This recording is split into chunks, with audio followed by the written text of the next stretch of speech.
Hello friends. Did you know nearly 80% of those who watch my videos aren't subscribed? If you enjoy these stories, please hit that subscribe button and leave a like. It really helps. Thank you for being here. By the way, where are you watching from? Let me know in the comments. The dispatcher sent the load request at 11:47 p.m., which should have been my first warning. Nothing good comes from a last-minute haul offer, especially when it is routed through back highways in western Pennsylvania. But the rate was decent, and my truck payment was due, so I took it. 42,000 pounds of industrial piping from a shuttered mill outside Pittsburgh to a distribution center in Wheeling. Straight shot, maybe 5 hours if I kept moving. Easy money, or so I thought. My name is Rylan Mercier, and I've been running these Appalachian routes for going on 12 years now. I know every truck stop, every way station, every shortcut between the Ohio River and the Allegheny Mountains. I know where the state troopers like to hide with their radar guns, and I know which roads turn to ice first when the temperature drops. What I did not know until that cold November night was that some roads in Pennsylvania are not meant to be found at all. I left the loading dock just after midnight. The mill was one of those sad, hulking places that had been rotting since the 80s, all rusted metal and broken windows. The crew that loaded my trailer worked in silence, moving like ghosts under flickering sodium lights. They had me sign the paperwork without making eye contact, and when I asked about the best route to Wheeling, the foreman just pointed south and told me to follow my GPS. Something about the way he said it made my skin prickle, but I shrugged it off. Mill towns breed their own kind of gloom, especially the dead ones. The first hour went fine. I took Route 51 south out of Pittsburgh, watching the city lights fade in my mirrors as the road climbed into the hills. Traffic was light, just a few cars and the occasional truck heading the opposite direction. The cab was warm, the engine was running smooth, and I had a thermos of truck stop coffee that was only slightly terrible. I settled into that comfortable rhythm that comes from 1,000 nights on the road, where your hands know the steering wheel and your eyes scan the mirrors without thinking. Around 1:30 in the morning, my GPS announced a faster route available. I glanced at the screen and saw it wanted me to take an exit coming up in 2 miles. Cutting over to some county road that would supposedly save me 20 minutes. The route looked indirect, winding through the mountains instead of following the valley, but 20 minutes is 20 minutes. I signaled and took the exit, leaving behind the last of the streetlights and the occasional gas station. The county road was narrow, barely wide enough for my trailer to clear the trees on both sides. The pavement was old and cracked, with frost heaves that made the whole rig shudder every few hundred yards. No centerline paint, no shoulder, just a dark tunnel of bare branches overhead and the white glow of my headlights pushing into the November night. I checked my mirrors out of habit and saw nothing but darkness behind me. No other traffic, no lights from distant farms, nothing but the red glow of my own taillights reflected in the trees. After about 15 minutes on that county road, the GPS told me to turn right onto what it called Backbone Ridge Highway. I had never heard of it, which was unusual. I pride myself on knowing these mountains, but there are always a few back roads that stay off the main routes. The turn was marked by a faded green sign so covered in moss and road grime that I could barely read it. The sign said Backbone Ridge Highway, Mile 0, and underneath in smaller letters, alternate route, use caution. I made the turn, and immediately the road changed. The pavement was different, older, with that smooth concrete surface they used back in the 30s and 40s. The road was wider than the county route, built for 2 lanes with enough room for vehicles to pass, but something about it felt wrong. There were no houses along this highway, no driveways, no mailboxes, no signs of human presence at all. Just the road cutting through dense forest, climbing higher into the mountains with each passing mile. The GPS showed me en route, with an estimated arrival time in Wheeling of 6:15 a.m. But the route on the screen looked strange, like the road was taking me in a wide arc that did not match the straight line I should be following. I tapped the screen a few times, thinking maybe the map was glitching, but it insisted this was the fastest way.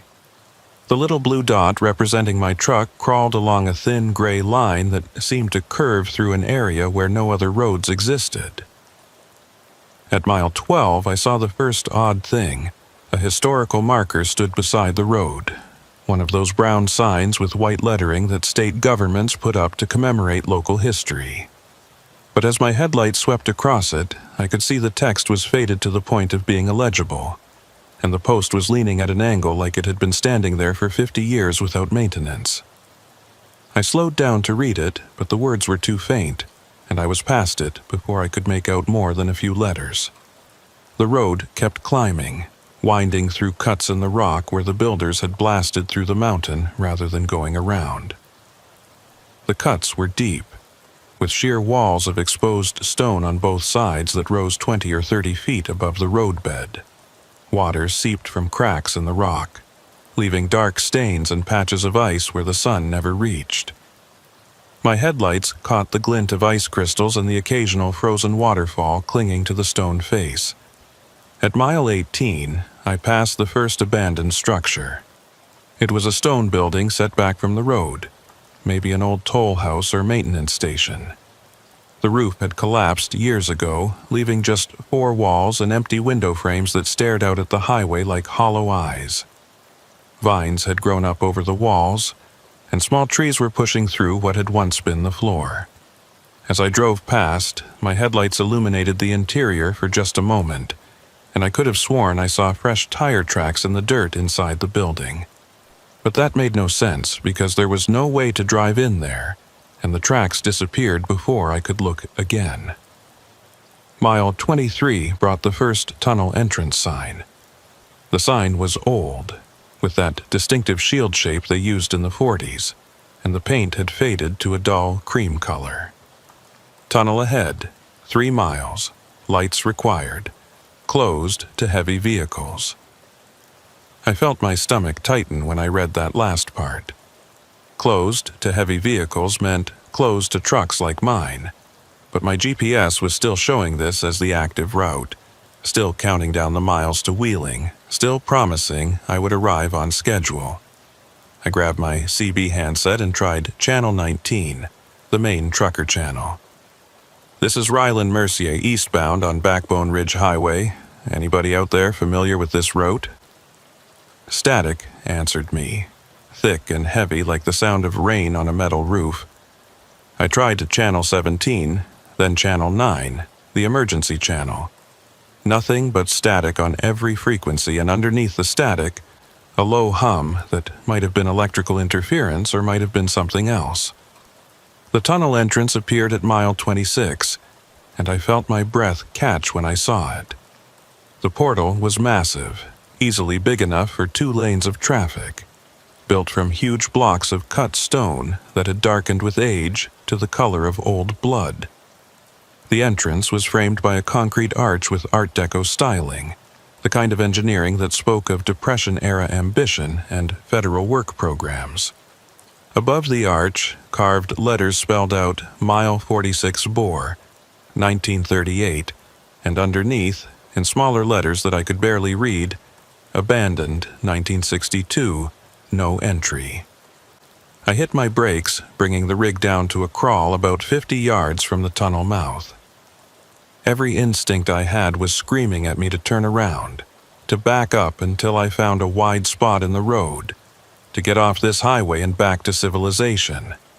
But behind me was 18 miles of narrow mountain road with no place to turn around an 18-wheeler, and ahead was a tunnel that my GPS insisted was the fastest route to my destination.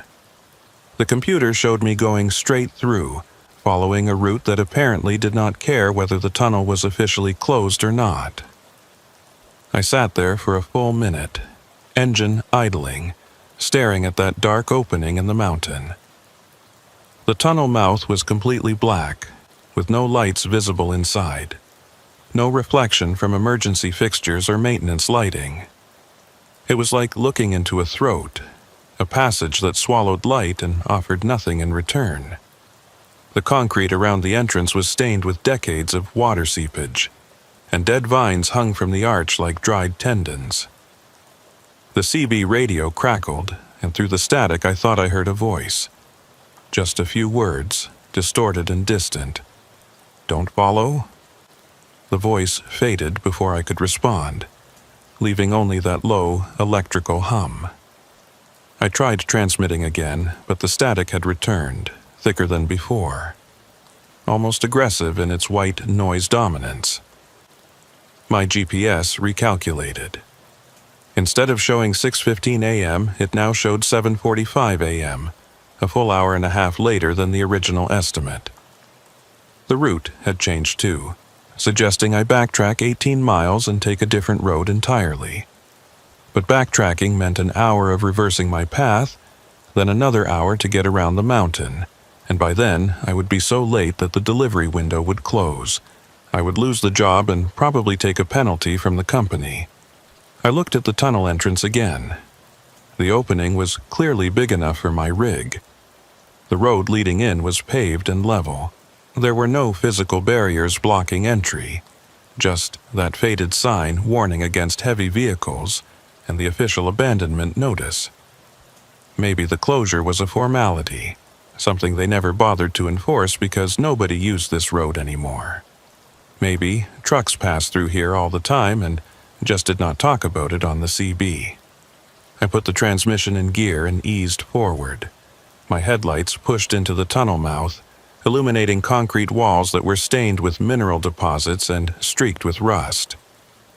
The roadbed inside looked intact, with lane markings still barely visible under layers of grime. I could see maybe 100 yards into the tunnel before the darkness swallowed everything. As I crossed the threshold, entering the mountain, the temperature inside the cab dropped 10 degrees in an instant.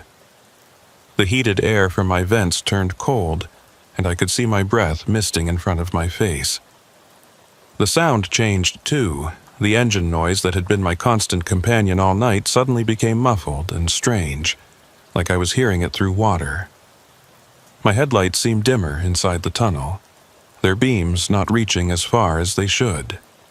The tunnel walls closed in around me, massive concrete slabs that rose into darkness above my trailer height.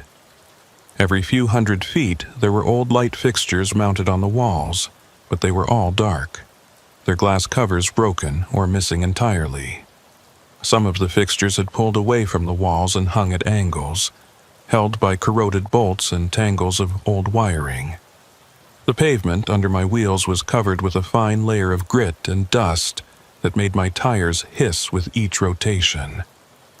I checked my mirrors and watched the tunnel entrance shrink behind me, the half-moon of gray November sky getting smaller and smaller until it was just a dim circle in the distance. The darkness ahead stayed absolute, refusing to yield to my headlights no matter how far I drove. I felt like I was making no progress, like the tunnel was extending itself as I moved, staying always the same distance from end to end. At what my odometer said was a quarter mile inside, I saw the first vehicle. It was pulled over in the right lane, a tractor-trailer rig that looked like it had been parked there for a long time. The trailer was faded, the paint oxidized to a dull gray, and one of the tires was completely flat. But what made me slow down was the tractor unit, because even under the grime and dust, I could see it was the same make and model as mine. Same blue Kenworth, same year from what I could tell, same configuration. I eased past the abandoned truck, close enough that my mirror almost touched its trailer.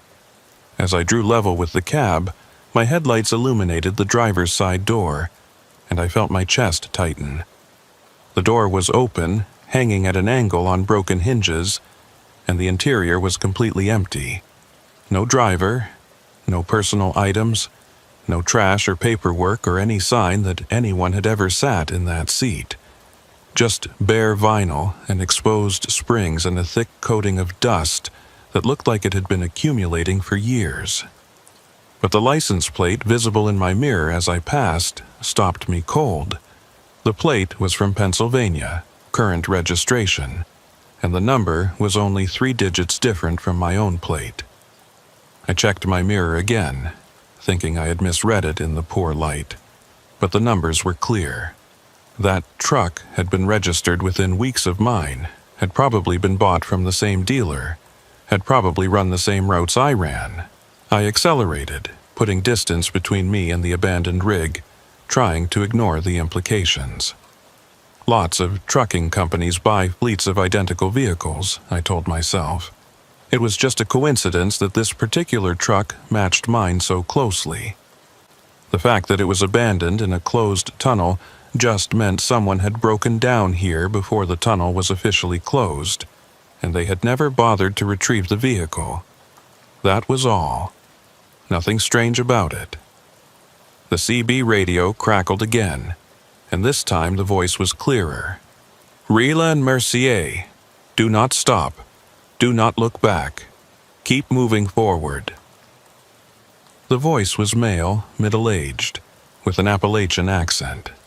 But there was something wrong with the cadence, like the words were being spoken too slowly, with too much space between each syllable. I grabbed my handset. Who is this? How do you know my name? Static filled the speaker for 5 seconds. Then the voice returned. Check your mirror. The truck you passed. Look at the door. Against every instinct, I glanced at my mirror. The abandoned truck was still visible behind me, maybe 300 yards back, illuminated by my taillights. The driver's door was closed now, hanging straight on hinges that had been broken just moments before. And standing beside the truck, barely visible in the red glow of my running lights, was a figure. Too far away to see details, but unmistakably human in shape, standing perfectly still, watching me drive away. I snapped my eyes back to the road ahead, my heart hammering against my ribs. The tunnel stretched out in front of me, the headlights showing nothing but more concrete and darkness, an endless road. I pushed the accelerator down, feeling the engine respond, hearing the turbo spool up as I gained speed. 45 miles per hour, 50, 55. The tunnel walls blurred past, and the darkness stayed constant, never retreating, never revealing an end. The CB radio spoke again, the same voice, the same wrong cadence. You should not have come here, Rylan. This tunnel does not lead out, it only leads deeper. You will understand soon. Everyone does, eventually. I switched off the CB radio, cutting the voice mid-sentence. But even in the silence that followed, I could still hear that low electrical hum, coming from everywhere and nowhere, resonating through the tunnel like the mountain itself was breathing. My GPS had stopped working entirely, the screen frozen on a loading symbol that spun endlessly without resolving. The tunnel continued, the walls pressing in, the darkness ahead absolute and hungry. And somewhere behind me, growing closer with each passing second despite my speed, I could hear the sound of another engine, the distinctive rumble of a diesel motor that matched my own exactly, following me deeper into the mountain where no light had reached in 60 years. I kept my foot on the accelerator, pushing the rig up to 60 miles per hour, which was faster than I should have been going in an abandoned tunnel with questionable pavement. But the sound of that other engine behind me was getting louder, closing the distance despite my speed. I could hear it clearly now over the rumble of my own motor, a perfect mirror of my diesel's rhythm, matching me gear for gear, revolution for revolution. My odometer said I had been inside the tunnel for 2 miles, which meant I should be approaching the far end soon. Most tunnels through the Appalachians run between 1 and 3 miles, cutting through a single ridge rather than boring for extended distances. But the darkness ahead showed no sign of ending, no hint of the gray, pre-dawn light that should be waiting on the other side of the mountain. Just more concrete, more shadows, more road disappearing into nothing. The headlights caught something on the right wall, and I eased off the gas slightly to get a better look. It was a maintenance alcove, one of those recessed spaces built into tunnel walls where workers could shelter if they needed to get off the roadway. The alcove was about 6 feet deep and 10 feet wide, with a metal door set into the back wall. The door was partially open, and my lights illuminated a narrow space beyond, some kind of access corridor leading deeper into the mountain. As I passed the alcove, something moved inside it. Just a flicker of motion, there and gone in the fraction of a second it took for my headlights to sweep past. But I saw enough to know it was human-shaped, standing in the shadows just inside the doorway, perfectly still, except for that single moment of movement. The figure did not try to flag me down or call out. It just stood there, watching me pass. I checked my mirrors again. The engine sound behind me had gotten closer, and now I could see headlights in the distance, 2 points of yellowish light that looked exactly like my own high beams. The lights were maybe a quarter-mile back, coming on fast, and as I watched, they grew brighter. Whoever was driving that truck was not slowing down, not maintaining a safe distance, just barreling forward through the tunnel like they were trying to catch me. The CB radio, which I had switched off minutes ago, crackled back to life on its own. The voice returned, that same wrong cadence, those same spaces between words that felt like they were coming from somewhere very far away. You passed the first alcove, Rylan. There are 47 more between here and the end. In each one, you will see someone you know. Someone who drove this tunnel before you. Someone who never left. I reached for the CB to shut it off again, but before I could hit the power button, the voice continued. The truck behind you is yours, Rylan. Same make, same model, same registration. It has been following you since you entered. It has always been following you. It will follow you all the way to the end, and then you will understand. This time, I ripped the power cord out of the CB unit entirely, yanking the cable from the back of the radio and letting it hang loose. But even with the power disconnected, I could still hear that low electrical hum, coming from the speakers, coming from the dashboard, coming from the tunnel walls themselves. The sound was in everything now, a frequency that resonated in my teeth and made the steering wheel vibrate under my hands. At 3 miles inside, according to my odometer, I passed the second alcove. This time, I tried not to look, tried to keep my eyes fixed on the road ahead, but peripheral vision is a cruel thing.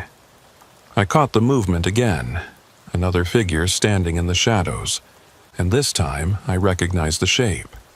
It was wearing a trucker's cap and a reflective vest, the kind of outfit I wore every day when I was doing inspections or working around my rig.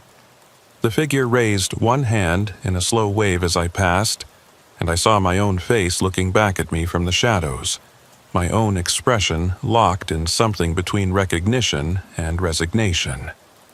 I slammed my foot down on the accelerator, the engine roaring in response, pushing the speedometer past 70. The tunnel walls became a blur of concrete and rust stains. The yellow center line, barely visible under decades of grime, flickered past like a strobe effect. Behind me, those headlights stayed constant, matching my speed exactly, never gaining, never falling back, just maintaining that perfect quarter-mile distance. The pavement started to change at mile 4. The smooth concrete gave way to rougher asphalt, then back to concrete, then to something that looked like it might have been brick at one time. The surface under my wheels changed texture every few hundred yards, and each change brought a different sound, a different vibration through the frame of the truck. Some sections were smooth and quiet, others rattled my teeth, and a few felt like I was driving over corrugated metal even though the surface looked like ordinary pavement.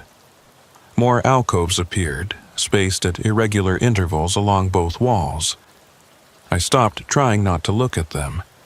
In each one, I saw variations of myself, different versions wearing different clothes, standing at different angles. Some of them waved, some of them just stared. One of them was holding a CB handset up to its mouth, lips moving in words I could not hear, and I realized with a chill that this was the figure making those radio calls, one of my own echoes calling out to me from the shadows. At mile 5, the tunnel widened. The walls pulled back to 3 lanes width, then 4, opening into a space that felt more like an underground cavern than a highway tunnel. The ceiling rose higher, disappearing into darkness above the reach of my headlights. On the left side of the road, I could see what looked like an old service station, a concrete island with rusted pumps, and a small building that might have been an attendance booth. The pumps were ancient, the kind with mechanical number wheels behind glass faces, showing prices in cents per gallon. The service station island was occupied. There were 3 trucks parked at the pumps, all of them facing the same direction I was traveling, all of them with their lights off and their cabs apparently empty. As I drew closer, my headlights illuminated the trucks in detail, and I felt my stomach turn to ice. All 3 trucks were blue Kenworths, same year, same model, same configuration as mine, and all 3 had Pennsylvania plates with numbers that were eerily close to my own registration. I did not slow down. I kept my speed up, steering around the service island and staying in the center lane. But as I passed the first truck, I saw movement inside the cab. Someone was sitting in the driver's seat, hands on the wheel, staring straight ahead through the windshield. The figure turned its head as I passed, tracking my movement, and I caught a glimpse of the face. It was me again, but older, worn down, with eyes that had seen too much and a face that had forgotten how to show emotion. The second truck was the same. Another version of me behind the wheel, this one younger, wearing the clothes I had worn 5 years ago when I first started running these mountain routes. The third truck had someone who looked exactly like I did right now, wearing the same jacket, the same cap, the same expression of confused fear that I could feel on my own face. Past the service island, the tunnel began to narrow again, the walls closing in from 4 lanes back to 2. The ceiling lowered, pressing down until I could almost imagine I felt its weight on top of my trailer. The air inside the cab had gotten colder still, and now I could see ice forming on the inside of my windshield. Frost creeping in from the edges despite the heater running at full blast. At mile 6, I hit a section of standing water. The tunnel floor dipped slightly, creating a low spot where water had collected, probably from seepage through the mountain above. The water was only a few inches deep, but driving through it sent up sheets of spray that crashed against my windshield and momentarily blinded me. When the wipers cleared the glass, I saw that the tunnel ahead had changed. The walls were no longer concrete. They had become rough stone, the original rock face of the mountain, with tool marks still visible where workers had drilled and blasted. This section of the tunnel looked older than the rest, primitive, like I had driven backwards through time into an earlier era of the construction. Support timbers lined the walls, massive wooden beams that had turned black with age, and the ceiling was reinforced with arched ribs of rusted metal. The headlights behind me disappeared. I checked my mirrors and saw only darkness where those pursuing lights had been, as if the truck following me had simply stopped existing. But the engine sound remained, still perfectly synchronized with my own motor, still coming from somewhere behind me in the tunnel. I could hear it clearly, a diesel rumble that seemed to come from the walls themselves now, resonating through the stone. More alcoves passed by, and in each one I saw variations on a theme. Myself in different situations, different states. One version was slumped against the alcove wall, clearly exhausted or injured. Another was pacing back and forth in the small space, hands gesturing like he was arguing with someone I could not see. A third was standing perfectly still, arms at his sides, staring directly at me as I passed, and I noticed with horror that this version was not breathing. His chest perfectly motionless, his eyes reflecting my headlights like an animal's eyes caught in the dark. The CB radio, still unplugged, crackled with life again. But this time, it was not the strange voice with the wrong cadence. It was my own voice calling out from the speakers. "Rylan, this is Rylan. Mile 46 bore is a loop. There is no exit. The tunnel curves and you have been driving in a circle. Check your fuel gauge." I looked at my fuel gauge and felt panic surge through my chest. I had started the night with 3/4 of a tank, enough for the entire trip to Wheeling with fuel to spare. But now the needle was sitting just above a 1/4 tank. I had burned through half my fuel driving through this tunnel, which should have been impossible. At the speed I was traveling, I should have gone 150 miles or more, but my odometer insisted I had only covered 6 miles since entering the tunnel. The road began to climb, tilting upward at a slight grade that I could feel in the engine's response. The tunnel curved to the right, a gentle arc that suggested I was following the contour of the mountain ridge. The walls closed in tighter, until my mirrors were only a foot from the concrete on either side. I had to slow down, dropping to 40 miles per hour, then 30, as the clearance got narrower and narrower. At what my odometer said was mile 7, I saw the crash. A truck had jackknifed across both lanes, the trailer angled sideways and the tractor unit pushed up against the right wall. The truck was old, older than the ones I had seen at the service island, maybe from the 50s or 60s based on the rounded cab design and the faded paint scheme. The trailer doors were open, hanging loose on broken hinges, and the cargo had spilled across the roadway. Wooden crates and metal drums lay scattered everywhere, many of them broken open, their contents long since gone to rust and rot. I stopped. There was no way around the wreck, no clearance to squeeze past, no room to turn around. I sat there with my engine idling, staring at the jackknifed truck, trying to figure out what to do. Behind me, I could hear that other engine getting closer again, the sound growing louder. And when I checked my mirrors, I saw those headlights returning, 2 points of yellowish light that were maybe 1/8 of a mile back and closing fast. The CB radio spoke with my own voice. "Get out, Rylan. You have to move the wreck. It is the only way forward. Get out of your truck and move the cargo. Clear a path. You have 5 minutes before the other truck catches you." Every survival instinct I had told me not to leave my cab. The truck was my safe space, my metal shell, the only thing between me and whatever was happening in this tunnel. But the headlights behind me were getting brighter, and the engine sound was getting louder, and I could see now that if that truck did not stop, if it just kept coming at the speed it was traveling, it would crash into my trailer and probably kill me on impact. I pulled on my work gloves and grabbed my flashlight from the door pocket.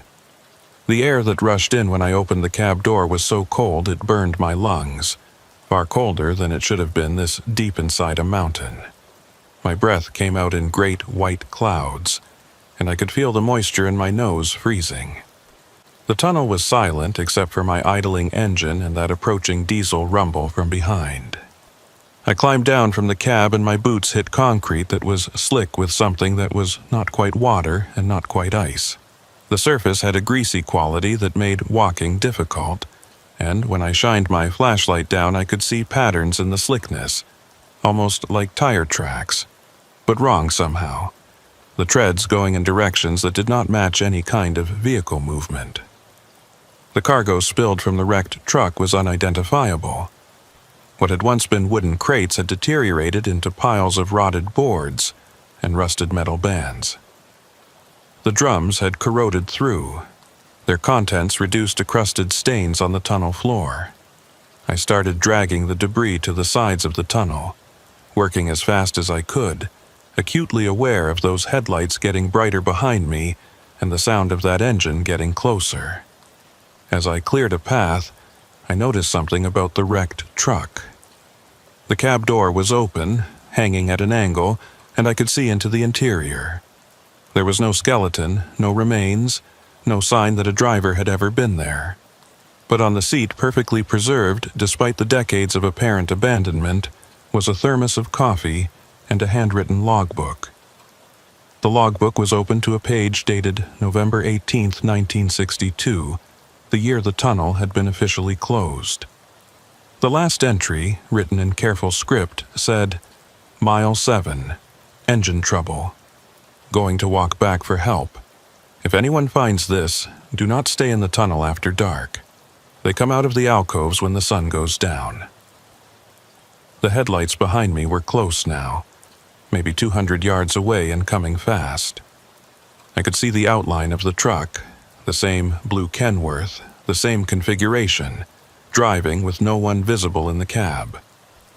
The truck was accelerating, building speed, aimed directly at my rig like a guided missile. I dropped the piece of cargo I was holding and ran back to my cab, slipping on the greasy concrete, scrambling up into the driver's seat and slamming the door. I threw the transmission into gear and hit the accelerator, threading my truck through the narrow gap I had cleared, inches of clearance on either side, my mirrors scraping against the cargo I had not had time to move. In my rearview mirror, I watched the pursuing truck reach the wreck site. It did not slow down. It did not try to avoid the obstruction. It just drove straight into the jackknifed trailer at full speed, and the sound of the impact was like thunder, echoing through the tunnel, reverberating off the walls. But when I looked back a second later, expecting to see twisted metal and scattered cargo, I saw nothing. The pursuing truck was gone, the wreck was gone, and the tunnel behind me was empty and dark, as if nothing had ever been there at all. The CB radio spoke again, my own voice, tired now, resigned. "Mile 8 is coming. That is where the tunnel splits. You will have to choose, left or right. Both ways look the same. Both ways lead deeper. Choose wrong, and you will loop back to the beginning. Choose right, and you might find something worse than a loop. Choose carefully, Rylan. Everyone who has come this far had to choose. Most of them are still here." Ahead in my headlights, I could see the tunnel splitting into two branches, a Y intersection where the road divided and disappeared into separate passages through the mountain. Both tunnels looked identical. Same width, same concrete walls, same darkness waiting beyond the reach of my lights. There were no signs, no markers, no indication of which way might lead to an exit and which way might lead to another loop, or worse. My fuel gauge had dropped to just under a quarter tank. If I chose wrong, if I drove another 7 or 8 miles and ended up back at the beginning, I would not have enough fuel to try again. I would be stranded in this tunnel, another abandoned truck waiting in an alcove for the next driver to pass, another echo calling out on the CB radio, another warning that would not be heeded. The split was 50 yards ahead. I had seconds to choose. Behind me, the sound of that other engine had returned, building again from silence, starting the cycle over. The hunt was beginning again, and I was running out of road, running out of fuel, running out of time to find a way out of mile 46-4 before I became just another version of myself standing in an alcove, watching the next Rylan Mercier drive past into the dark. I had 30 yards to make a decision that might determine whether I ever saw daylight again. The split in the tunnel rushed toward me, the two passages yawning open like the jaws of some massive predator. Left tunnel, right tunnel, both identical in every visible detail. Same width, same lighting fixtures hanging dead from the ceiling, same water stains on the concrete, same darkness waiting beyond. My hands were slick with sweat despite the cold. I eased off the accelerator, letting the rig slow to 20 miles per hour, then 15, trying to buy myself a few more seconds to think. But what was there to think about? I had no information, no logic to apply, no reason to choose one direction over the other. It was a coin flip, except the stakes were my life and possibly my sanity. At 20 yards from the split, I saw something that made my decision for me. On the wall of the right tunnel, just visible in my headlights, someone had scratched words into the concrete. The letters were crude and deep, carved with something metal, probably a knife or a screwdriver. The message said, "Right EOS loop, left eco forward, trust me, RM, Rylan Mercier," my own initials. One of the versions of myself that I had seen standing in those alcoves had apparently made it this far, had figured out which way led forward, and had left a message for the next iteration of me that came through. Or it was a trap, a lie carved into stone by something that wanted me to choose left, wanted me to drive deeper into whatever waited in that direction. 10 yards. I had to choose now. The engine behind me was getting louder, building toward that crescendo that meant the pursuing truck would soon come into view. I thought about the logbook I had seen in the wrecked truck. The entry from 1962, warning about things that come out of the alcoves after dark. I thought about all the versions of myself I had seen, all the echoes standing in the shadows, watching me pass. If one of them had left this message, maybe they were trying to help. Maybe some part of me that had already been through this nightmare was trying to save the current version from making the wrong choice. I yanked the wheel left and committed to the turn. The trailer swung wide, the rear wheels tracking close to the center divider between the two tunnels. For a moment I thought I had misjudged the clearance, thought I would clip the concrete island and jackknife just like that truck back at mile 7. But the wheels cleared with inches to spare, and then I was fully in the left tunnel, accelerating again, putting distance between myself and the split. In my mirror, I watched the intersection recede. The pursuing truck burst into view just as I rounded a slight curve that took the split out of sight. The truck was going at least 70 miles per hour, coming on like a freight train, and I saw it veer right at the split without slowing, choosing the opposite direction from me. The sound of its engine faded quickly, Doppler shifting away as it raced down the right tunnel toward whatever waited there. The CB radio crackled, and a different voice came through this time. Not my own voice, not that wrong cadence stranger, but someone else entirely. The voice was female, middle-aged, with a hint of West Virginia mountain accent. "Good choice on the left tunnel, sugar. That's the way forward. But forward don't mean out. You got another 6 miles before you see anything different, and those 6 miles are going to feel like 60. I grabbed the handset, forgetting that I had ripped the power cord out. But the radio was working anyway, powered by something other than the electrical system of my truck. "Who are you?" I asked. "How many people are trapped in here?" The woman's voice came back immediately. Name was Deputy Cole Branford, Pennsylvania State Police. Been in this tunnel since 1959. As for how many people, well, that depends on how you count. There's maybe 30 or 40 trucks in here that I know about, scattered through the miles. But there's hundreds of us, maybe thousands, if you count all the versions. Every time someone comes through, they leave pieces of themselves behind. Echoes, copies, whatever you want to call them.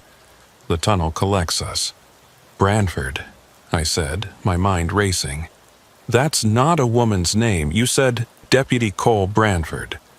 A pause, then something that might have been a laugh. "Did I say Cole? I meant Maeve. Maeve Huxley. I get confused sometimes. Been down here so long the details start to blur. Sometimes I forget which name I had before I came in here. Point is, you made the right choice. Left tunnel leads to mile 14, and that's where things change." The tunnel had begun to slope downward, descending deeper into the mountain. The grade was slight but noticeable, maybe 3 or 4 degrees. enough that I had to tap the brakes occasionally to keep my speed under control. The walls here were different from the earlier sections, lined with white ceramic tiles like an old subway station. Many of the tiles had fallen off, leaving dark rectangular gaps that looked like missing teeth in a rotted smile. At what my odometer claimed was mile 9, I passed another maintenance alcove. This time I did not see myself standing in the shadows. Instead, I saw a woman in a highway patrol uniform standing at attention with her hands behind her back. As my headlights swept across her, she snapped a salute, the gesture crisp and formal. Her face was too far away to see clearly, but I could make out enough detail to see that she was smiling, and the smile was not friendly. "That's me you just passed," the voice on the CB said. Or one of me, anyway. I got 47 copies of myself scattered through this tunnel, one in every alcove from here to mile 14. We all remember the day I drove in here chasing a speeder who ran into the tunnel to avoid a ticket. I followed him in, and neither of us ever came back out. My patrol car is parked at mile 11. You'll see it when you get there. "What's at mile 14?" I asked. "You said that's where things change." "The pumping station," Maeve said. "That's where the tunnel breathes. You'll understand when you get there.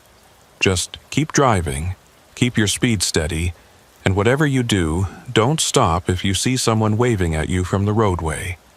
The echoes that walk around outside the alcoves, they're the dangerous ones. They're the versions of us that forgot they were echoes and think they're still alive. They'll try to get you to stop, try to get you to help them, and if you do, they'll pull you out of your truck and take your place. That's how the tunnel grows. Every time someone stops, there's one more echo walking around, one more person trapped." Mile 10 brought a stretch of tunnel that was flooded with water, not just standing water on the floor like I had seen earlier, but deep water that covered the roadway to a depth of at least 2 feet. I could see the surface rippling in my headlights, and I could hear the sound of my tires churning through it, throwing up waves that crashed against the walls. The water was cold enough that I could see my breath fogging even thicker inside the cab, and ice was forming on every metal surface. Something moved under the water as I drove through. I saw the surface disturb, saw a shape gliding just below the visibility line, pacing my truck. It was too large to be a fish, too fluid in its movement to be debris.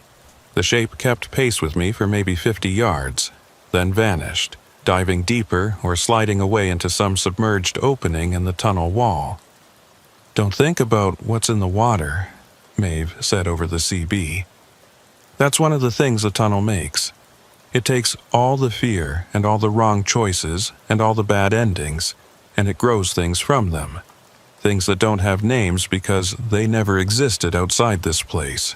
Just keep moving." At mile 11, I saw the patrol car. It was pulled over on the right shoulder. A black and white Pennsylvania State Police cruiser from the late 50s, complete with a single rotating beacon on the roof and the old-style star badge painted on the door. The car was in perfect condition. No rust, no dust, looking like it had been parked there yesterday instead of 60-some years ago. The driver's door was open, and the interior light was on, illuminating an empty seat and a clipboard lying on the dashboard. A figure stood beside the car, and for a moment I thought it was another alcove echo. But this figure was standing in the roadway, right in my lane, waving both arms over her head in the universal signal for distress. As I got closer, I could see it was a woman in a highway patrol uniform, and she was shouting something I could not hear over the engine noise. "That's another me," Maeve said on the CB. "That's the me that thinks she can still flag down help, still thinks someone will stop and give her a ride out of here. Don't slow down, don't make eye contact, just drive past her like she's not there." I kept my speed steady at 40 miles per hour. The figure in the roadway did not move as I approached. She just stood there waving, shouting, and as I got close enough to see her face clearly, I saw the desperation in her eyes, the absolute certainty that I would stop and help her. When it became clear that I was not slowing down, her expression changed from hopeful to angry, and she stepped aside at the last possible second, letting me pass. In my mirror, I watched her recede. She had turned to face my direction, and she was running after my truck now, sprinting at a speed that no human should be able to maintain. She was gaining on me, closing the distance despite my 40-mile-per-hour pace, and I could see her mouth moving, forming words that I was glad I could not hear. I pushed the accelerator down, bringing my speed up to 50, then 60. The running figure fell behind, unable to match the increased pace, and eventually she disappeared from my mirrors, swallowed by the darkness behind me. But I could still hear her on the CB radio, breathing hard, gasping between words. "You should have stopped. You should have helped me. Now I'll have to wait for the next one. I'll have to wait here until someone else comes through. Do you know how long the waits are between trucks? Do you know what it's like to stand in this tunnel for months, for years, waiting for headlights to appear?" I switched the CB to a different channel, but her voice followed me, bleeding through on every frequency. Channel 19, Channel 17, Channel 9, all of them carried the same desperate gasping pleas. I turned the volume all the way down, but I could still hear her, the sound coming from the speaker even with no power, even with the volume knob twisted to 0. Mile 12 was marked by a change in the tunnel's atmosphere. The air became thicker, harder to breathe, like the oxygen content had dropped. My engine started to run rough, coughing and sputtering, and I had to downshift to maintain speed. The walls were closing in again, narrowing from 2 lanes to 1.5, and the ceiling was lowering until I could almost feel it pressing down on top of my trailer. The alcoves here were occupied by figures I did not recognize, not versions of myself, not Maeve in her patrol uniform, but strangers. Men and women in clothes from different eras, standing in the shadows with their faces turned toward the road, watching me pass. One alcove held a man in a business suit from the 40s, his hair slicked back, his tie perfectly knotted. Another held a woman in a waitress uniform from a roadside diner, her apron still white despite the decades. A third held a young man in a military uniform, army greens with corporal stripes looking like he had just stepped out of a World War II recruiting poster. "Those are the passengers," Maeve said, her voice cutting through the static. "The people who were riding with the drivers when they came in. The tunnel takes everyone.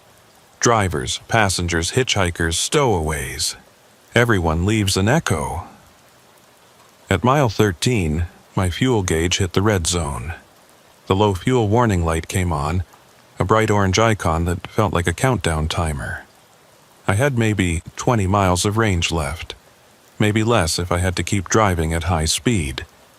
If Maeve was right about mile 14 being where things changed, I needed to get there soon, before my diesel ran out and I became another abandoned truck waiting in the darkness. The tunnel began to widen again, opening into a large chamber that felt more like an underground parking garage than a highway tunnel. The ceiling rose to at least 50 feet above the roadway, supported by massive concrete pillars that marched away into the shadows. Between the pillars I could see other vehicles, cars, trucks, buses, motorcycles, all of them parked at odd angles, all of them dark and apparently abandoned. And then I saw the pumping station. It was built into the far wall of the chamber, a huge industrial structure with pipes and valves and machinery that looked like it belonged in a power plant or a water treatment facility. The machinery was running, pistons moving, pumps cycling, valves opening and closing in a rhythm that I could feel through the floor of my truck. The sound was immense, a deep, thrumming pulse that made the air vibrate and set up sympathetic vibrations in my body. The road led directly toward the pumping station, threading between the parked vehicles and the concrete pillars. I could see an opening on the far side of the machinery, another tunnel entrance that presumably led forward to mile 15 and beyond. But between me and that opening, standing in the roadway directly in front of the pumping station, was a figure. It was me, not an echo in an alcove, not a distant version glimpsed in mirrors, but me standing in the road, wearing the exact same clothes I was wearing right now, down to the stitching on my jacket. The figure raised one hand in a stopping gesture, palm out, and I could see my own face clearly in my headlights. The expression was calm, almost peaceful, completely different from the fear and confusion I knew was showing on my real face. "That's the choice point," Maeve said over the CB. "That's where you decide if you're going to keep being you, or if you're going to become something else. The you standing in the road is the version that gave up, that accepted the tunnel, that stopped trying to get out. If you hit him, if you drive right through him, you keep moving forward, but you'll carry him with you. You'll have killed a version of yourself, and that's a weight that most people can't bear." "What if I stop?" I asked. "What if I try to talk to him?" "Then he gets in your truck, and you become him. You swap places. He drives out, and you stand in the road waiting for the next version to come through. That's how the tunnel works. It offers you a way out, but someone has to stay behind. Someone always has to stay behind." The figure in the road had not moved. He was just standing there, waiting, watching me approach with his eyes that were my eyes, with a face that was my face, with hands that I knew were identical to my own, down to the scars and calluses from 12 years of driving truck. Behind him, the pumping station pulsed and throbbed, the machinery breathing in and out, and I understood finally what Maeve had meant. The tunnel was alive, it was breathing, and every person trapped inside was part of that breath, part of the rhythm, part of the thing that kept this impossible place existing between the miles. I was 50 yards from the figure. My fuel light was glowing brighter, more insistent. Behind me, I could hear that other engine sound returning, the pursuing truck building up speed again, coming for another pass. I had seconds to decide, stop and trade places, let him drive my truck out while I stayed behind to wait for the next Ryland Mercier. Or drive forward, drive through him, kill a version of myself and carry that weight for whatever remained of my life. The steering wheel was slick under my sweating palms. The figure in the road lowered his hand, no longer signaling me to stop. Instead, he folded his arms across his chest and smiled, and the smile was sad and knowing and accepting. He was giving me permission. He was telling me it was okay to choose, whatever I chose. He had already made his peace with being the echo, with being the version that stayed behind. I pressed down on the accelerator. The engine responded with a surge of power, and the truck leaped forward, closing the distance. 40 yards, 30 yards, 20 yards. The figure did not move, did not try to get out of the way. He just stood there watching me come, that sad smile still on his face, and at 10 yards I closed my eyes because I could not watch myself die even if the version dying was not quite real, not quite me. Just an echo that the tunnel had made from my fear and my desperation. The impact never came. I felt nothing, no thud of collision, no resistance from hitting a body. When I opened my eyes a second later, the figure was gone, and I was through the opening on the far side of the pumping station, entering mile 15 with my fuel gauge sitting just above empty and the sound of machinery fading behind me. The CB radio spoke in my own voice, calm and peaceful. "You made it through. Most people don't. Most people stop and trade places, but you kept going, and now you're past the choice point. Mile 15 to mile 20 is the last stretch. That's where the tunnel decides if it's going to let you out or keep you forever. Good luck, Rylan. You're going to need it. The tunnel ahead was completely dark, my headlights barely penetrating the blackness. And somewhere in that darkness I could hear voices, hundreds of them, maybe thousands, all calling out my name in unison, beckoning me forward into the final miles of Mile 46. Bore. Mile 15 began in absolute darkness, the kind of black that swallows light rather than simply reflecting none. My headlights seemed to bend around something in the air, curving away from the road ahead, leaving only a dim, gray glow that barely illuminated 10 feet in front of my bumper. I had to slow to 20 miles per hour just to see where the road was going, and even then I was driving mostly by feel, sensing the walls on either side more than seeing them. The voices I had heard were clearer now. They were not calling my name anymore. Instead, they were reciting things I had said, conversations I had had, thoughts I had kept private. I heard my own voice telling my daughter I would be home for her birthday 3 years ago, a promise I had broken because of a delayed load. I heard myself arguing with my dispatcher about pay rates. I heard the private words I had spoken to my wife on the phone last week, telling her I was tired of the road, tired of the loneliness, thinking about finding a local job that would let me sleep in my own bed every night. The tunnel was playing back my life, pulling memories out of my head and broadcasting them through unseen speakers.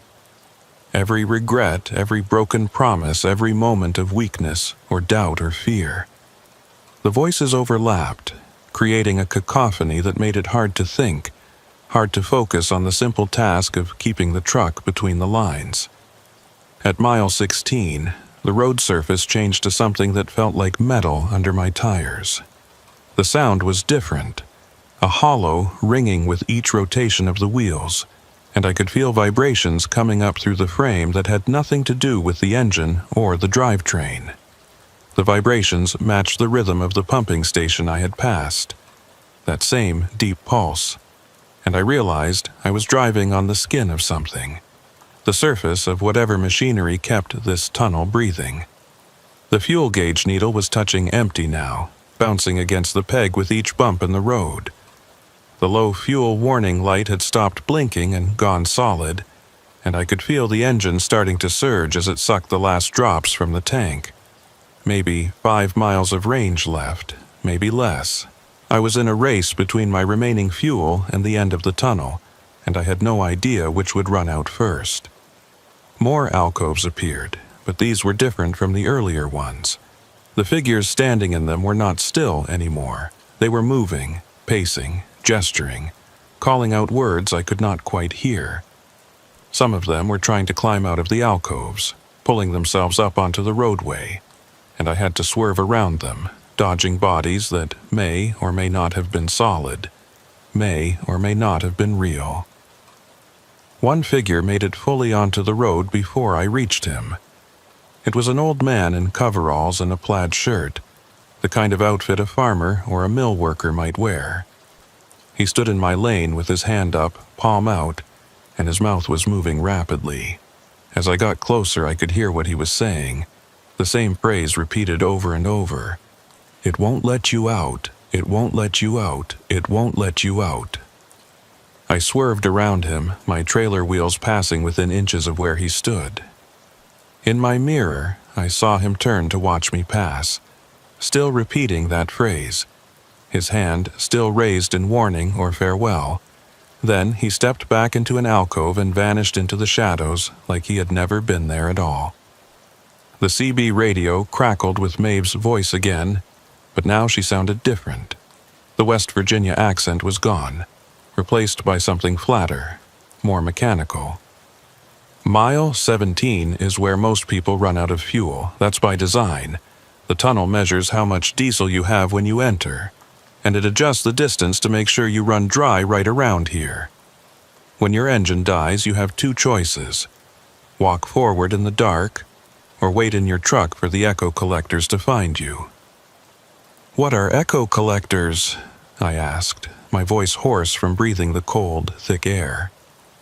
The things that maintain the tunnel. The things that gather up the new echoes and place them in alcoves. Nobody's ever seen one clearly. They stay in the dark parts, in the spaces between the lights, but everyone who runs out of fuel eventually meets them. That's when you become permanent. That's when you stop being a person trapped in the tunnel and start being a part of the tunnel itself. My engine coughed, stuttered, caught again. The fuel pump was pulling vapor now, pulling the last fumes from a tank that had somehow held 40 gallons when I entered and now held nothing. I downshifted, trying to maintain momentum, trying to squeeze every last yard out of the remaining fuel. The speedometer dropped to 15 miles per hour, then 10, then 5. At mile 18, I saw the other trucks. There were dozens of them, parked along both sides of the tunnel in a silent convoy that stretched as far as my dying headlights could show. Every truck was a big rig, tractor-trailers of different makes and models from different eras. Some looked new, their paint still glossy, their chrome still bright. Others were decades old, showing rust and decay, but all of them had one thing in common. They were all blue Kenworths, or Peterbilts, or Freightliners. All of them the same basic configuration as mine. Like the tunnel had a preference, a pattern it followed when choosing which trucks to swallow. Figures moved between the trucks, walking up and down the line, checking door handles, peering into windows. Some of them were wearing trucker gear, jeans and flannel shirts and ball caps with company logos. Others wore different clothes, business suits and dresses and military uniforms. But all of them moved with the same shuffling gait, the same mechanical purposefulness, like they were following a script they had performed 1,000 times before. My engine died. The sound that had been my constant companion since entering the tunnel 12 years ago simply stopped, leaving behind a silence so complete it felt like a physical weight pressing against my eardrums. The dashboard lights flickered once, twice, then went dark. The heater shut off. The only light remaining was the pale glow of the battery-powered emergency lamp mounted above my sleeper berth. I sat in the sudden quiet, listening to my own breathing, feeling my heart hammering against my ribs. Through the windshield, I could see those figures still moving between the parked trucks, and now some of them had stopped and turned to face my direction. They knew I had stopped. They knew my engine was dead. They were starting to move toward me, not hurrying, just walking with that same steady shuffle, converging on my truck like moths drawn to the last light in a dying world.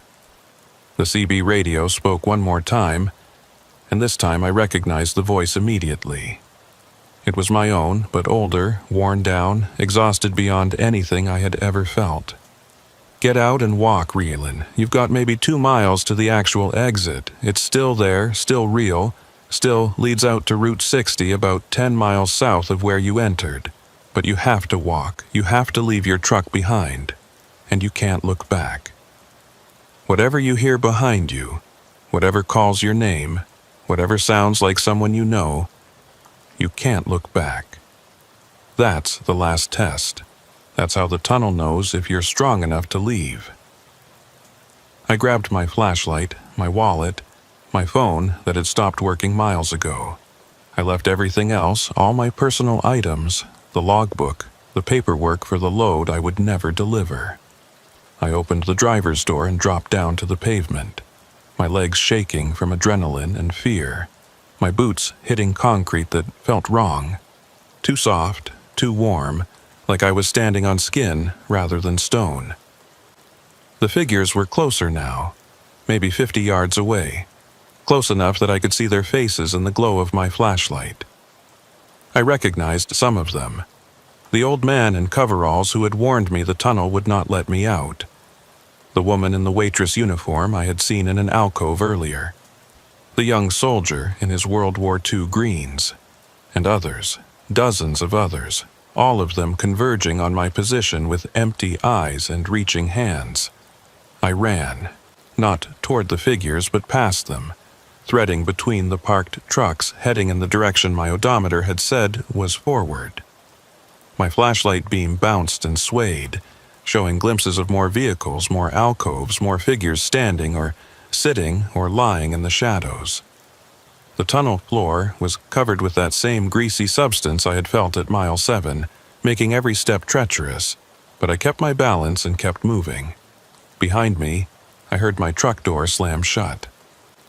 I heard the engine start, that familiar diesel rumble that I had lived with for 12 years, and I heard the transmission engage. Someone, or something, had gotten into my cab and was driving my truck, probably adding it to the collection of vehicles parked along the tunnel walls. But I followed the rule. I did not look back. Mile 19 was marked by a change in the tunnel's structure. The walls became rougher, less finished, more like a cave than a constructed passage. The ceiling lowered until I had to duck my head in places and the floor became uneven, forcing me to watch my footing. Water dripped from above, cold drops that stung when they hit my neck and face. The air smelled like wet stone and something organic, something rotting. The voices behind me were calling my name now, using tones I recognized. My wife's voice, my daughter's voice, my mother's voice who had been dead for 5 years. They were calling me to stop, to wait, to come back and help them. They said they were trapped. They said they needed me. They said if I just turned around they could all leave together. But I kept walking, kept my eyes forward, kept my flashlight pointed ahead even as the beam grew dimmer and started to flicker. At mile 20, I saw light. Real light. Not the artificial glow of emergency lamps or the dim phosphorescence that seemed to come from the tunnel walls themselves, but honest daylight, gray and weak, filtered through rain or fog, but unmistakably sunlight. The tunnel was ending. The passage was narrowing to a point, and beyond that point I could see a roughly circular opening, maybe 8 feet across, with pale morning light visible beyond. I stumbled forward, my legs burning, my lungs aching from breathing the thick air. The opening was 100 yards away, then 50, then 20. I could see trees beyond the exit, bare November branches, and I could see rain falling, normal, cold Pennsylvania rain. I could smell it, that clean smell of rain on dead leaves, so different from the stale underground air I had been breathing. 10 yards from the exit, I heard a sound that made me freeze. It was the distinctive air brake hiss of a truck stopping, and it was coming from behind me, close behind me. I heard a door open, heard boots hitting pavement, heard footsteps approaching. And then I heard my own voice, the same exhausted tone from the CB radio, speaking from just a few feet behind me. "Don't go out there, Rylan. It's not real. The tunnel shows you an exit, but it's just another loop. If you go through, you'll end up back at the entrance, back at mile 0, and you'll have to drive through again. I've done it 6 times. Each time, I thought I was finally getting out. Each time, I ended up back at the beginning. The only way to really leave is to stop trying. Accept that you're here. Accept that you're home. This is where you belong now." Every fiber of my being wanted to turn around, wanted to see if that really was me standing behind me, wanted to verify the source of that voice. But I remembered the rule. Do not look back. Whatever you hear, whatever calls your name, do not look back. I took a step forward, then another. My eyes locked on that circle of gray daylight ahead. The voice behind me became urgent, almost panicked. "Rylan, stop. I'm you. I'm the real you. You're the echo. You're the version that thinks it's real, but you're not. If you go through that opening, you'll cease to exist. I'm trying to save you." 5 yards to the exit. I could feel the temperature changing. Could feel real cold air flowing in from outside, pushing back against the warm, sick air of the tunnel. I could hear the rain more clearly now, that soft patter on leaves and earth that meant I was about to leave this underground nightmare. The footsteps behind me broke into a run. "Don't do it! Don't go through!" I lunged forward, diving through the opening, tucking my shoulders and rolling as I hit wet grass on the other side. I came up on my knees in the rain, gasping, and spun around to look at the tunnel entrance I had just exited. There was nothing there. No tunnel mouth, no opening in the mountain, no trace of the passage I had just walked through. I was kneeling in the middle of a forest, surrounded by bare trees and underbrush, with rain soaking through my clothes. Behind me was only more forest, the hillside unbroken by any kind of man-made structure. I stood on shaking legs and turned in a circle, trying to orient myself. The forest looked wrong somehow, the trees too close together, the undergrowth too thick. And in the distance, through the rain and the bare branches, I could see a road, a paved road with faded lane markings, climbing up into the hills. I walked towards the road, pushing through the brush, my wet clothes clinging to my skin. When I reached the pavement, I looked both ways and felt my stomach drop. To my right, the road curved away and disappeared into the forest. To my left, maybe a quarter-mile distant, I could see a structure, a massive, concrete arch built into the side of the mountain, with carved letters that were just barely visible through the rain. I walked closer, already knowing what I would see, already feeling the sick certainty settling into my gut. The letters above the arch spelled out Mile 46 Bore, 1938, and underneath, in smaller text, Abandoned, 1962, no entry. I was standing at the entrance to the tunnel, the same entrance I had driven through hours ago, or days ago, or years ago. Time had no meaning in this place. The tunnel had spit me out exactly where I had entered, completing the loop, proving that the voice behind me had been right. There was no exit. There was only the endless cycle, the eternal return, the road that led forever into the mountain and emerged nowhere at all. In my pocket, my phone buzzed. I pulled it out with numb fingers and saw that I had service now, full bars, and a notification showing a text message from my dispatcher. The message was time-stamped 11:47 p.m., the exact time he had sent me the original load offer. The message said, "Got a hot load for you if you want it. Industrial piping, Pittsburgh to Wheeling. Good rate. Straight shot down Backbone Ridge Highway. You interested?" I looked at the tunnel entrance, at the dark opening waiting in the mountain. Somewhere inside, I knew my blue Kenworth was parked among the others, my name still on the registration, my logbook still showing the entry from tonight or last night or whenever it had been when I drove in. Somewhere inside, there was an alcove with my name on it, waiting for my echo to take its place in the shadows.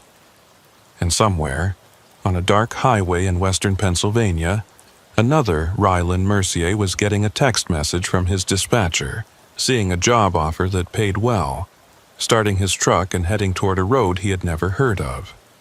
Backbone Ridge Highway, Mile 0.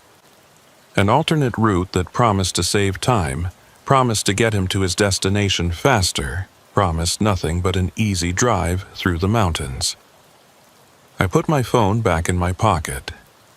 The rain was getting heavier, and the temperature was dropping. I needed to find shelter, needed to figure out where I was and how to get back to civilization.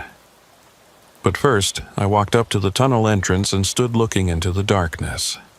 I could hear that sound again, that low electrical hum, the breathing of the mountain.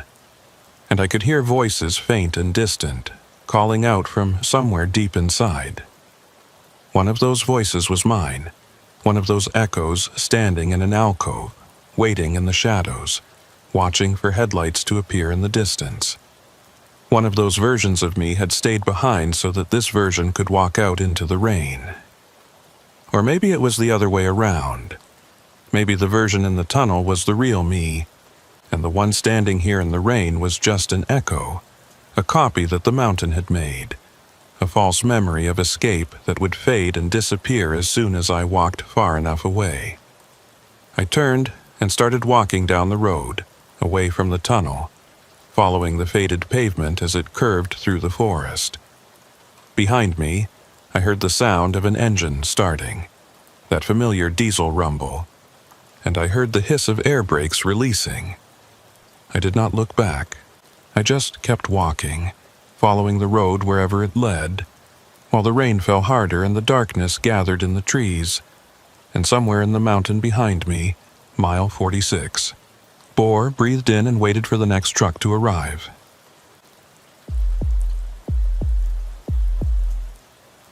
My name is Harlan Yates, and I have been hauling freight through the Colorado Rockies for 16 years. I know these mountains better than most people know their own neighborhoods.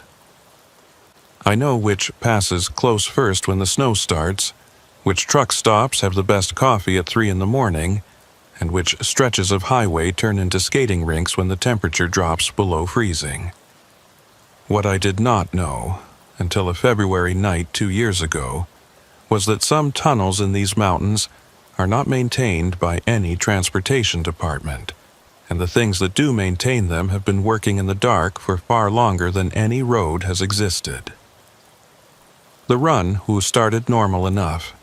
I picked up a load of mining equipment in Grand Junction, bound for operation outside of Leadville.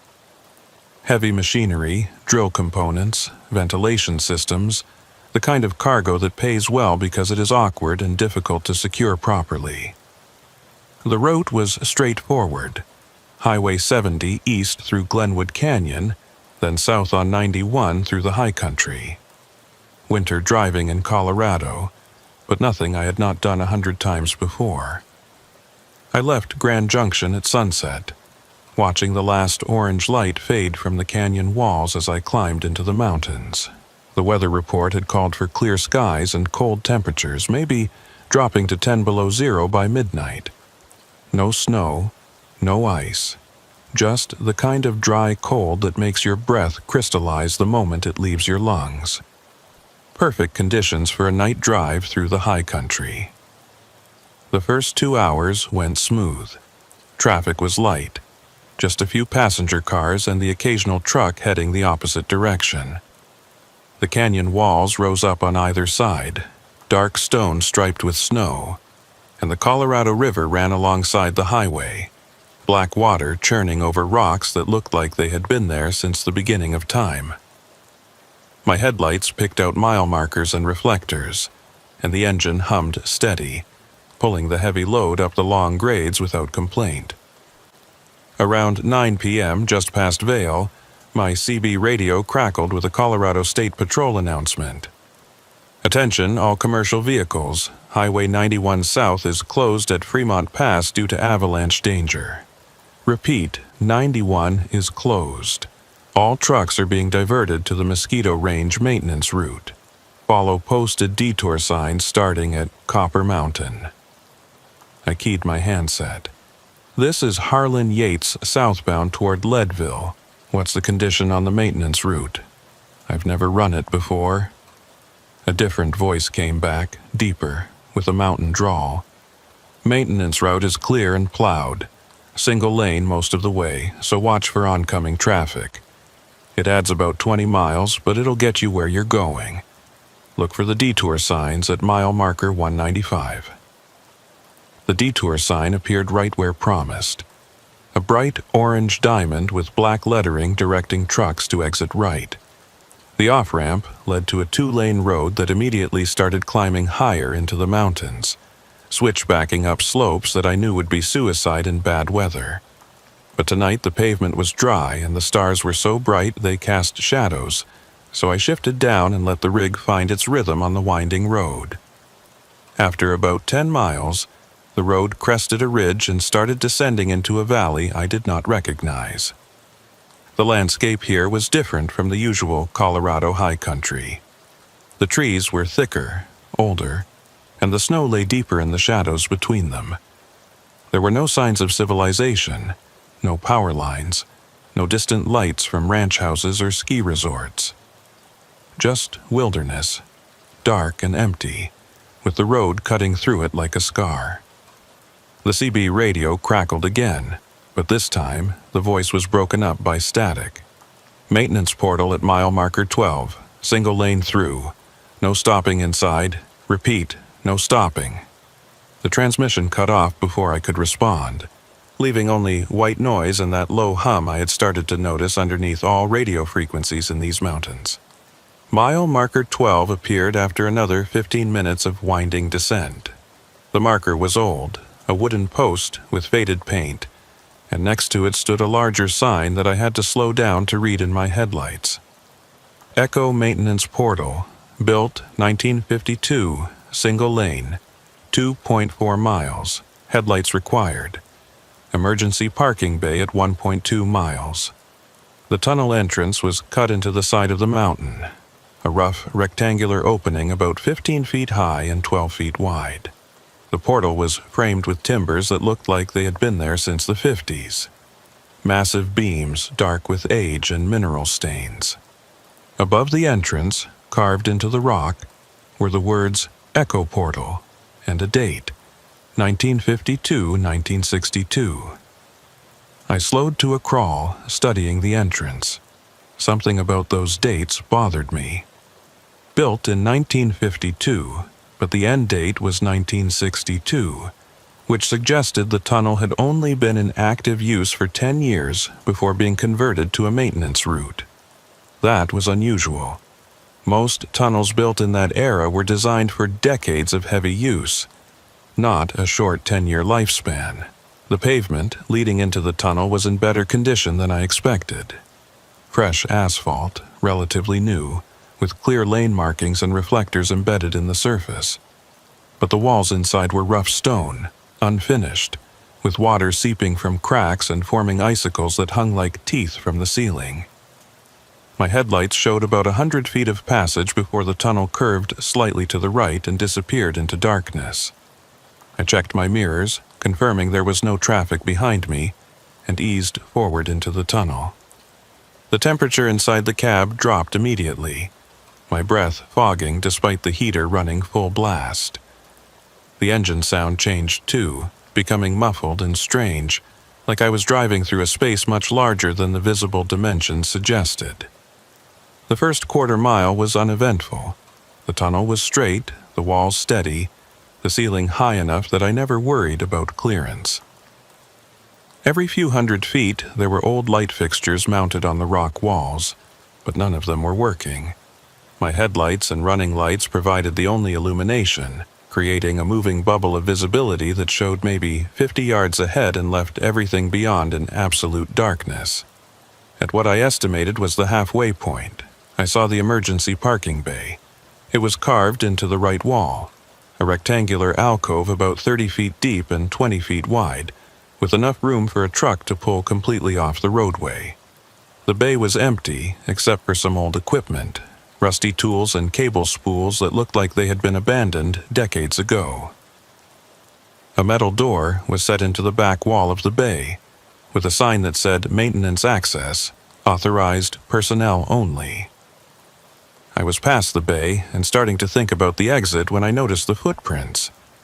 They were in the thin layer of dust and grit on the tunnel floor, clearly visible in my headlights. Boot prints, fresh enough that the edges were still sharp and distinct. The prints started near the maintenance bay and ran alongside my lane, heading in the same direction I was traveling, toward the tunnel exit. That did not make sense. The detour had only been opened tonight because of the avalanche closure. There should not be anyone on foot in this tunnel, especially not maintenance workers walking the roadway in the dark. I slowed down, watching the footprints, and I noticed they were spaced wrong.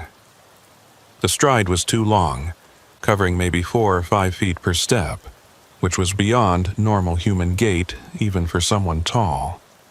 The CB radio came to life with that same static, broken voice. If you see footprints, do not follow them. Do not stop to investigate. Proceed directly to exit. The transmission cut out again, but the message was clear enough.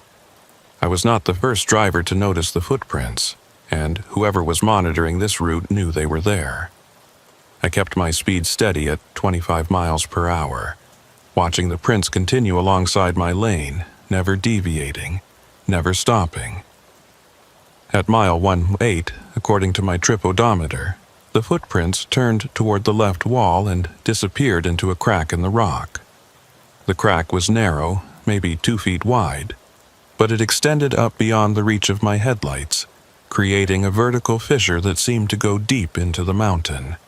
As I drove past, I could feel cold air flowing out of that crack, air that was far colder than the already freezing temperature inside the tunnel. The tunnel began to curve more sharply, bending to the left in a long arc. The walls closed in slightly and the ceiling lowered until I could see the rock surface just a few feet above my trailer. Water was dripping from somewhere overhead, steady cold drops that hit my windshield and left mineral stains when they dried. At mile 2.0, I saw the first anomaly. There was heat shimmer in the air ahead, the kind of distortion you see over hot pavement in summer. But the temperature in the tunnel was well below freezing, far too cold for any kind of natural heat shimmer. The distortion rippled and moved, flowing across the roadway like water, and my headlights seemed to bend around it, creating strange shadows on the tunnel walls. I slowed even more, down to 15 miles per hour, trying to understand what I was seeing. The shimmer was localized to a section about 20 feet long, hovering maybe 6 feet off the ground. As I got closer, I could see that it was not just visual distortion. The air itself looked different there, thicker somehow, like I was approaching a curtain of dense fog even though there was no visible moisture. The CB radio crackled, and this time the voice was clearer, though still edged with static. "Harlan Yates, this is Dirk Salvatierra with Tunnel Maintenance. You're approaching a thermal anomaly at mile 2. Do not stop. Do not turn off your engine. Maintain steady speed and proceed through the affected area. The anomaly will not harm your vehicle, but any disruption in your forward momentum may cause complications. Acknowledge." I grabbed the handset. "This is Yates. Acknowledged. What kind of complications are we talking about?" No response. Just static and that underlying hum that seemed to resonate through the entire mountain. I was 10 feet from the shimmer when my instruments went haywire. The speedometer needle spun clockwise, then counterclockwise, then settled on a reading of 85 miles per hour, even though I was barely moving. The fuel gauge dropped to empty, then jumped to full, then started oscillating between the two.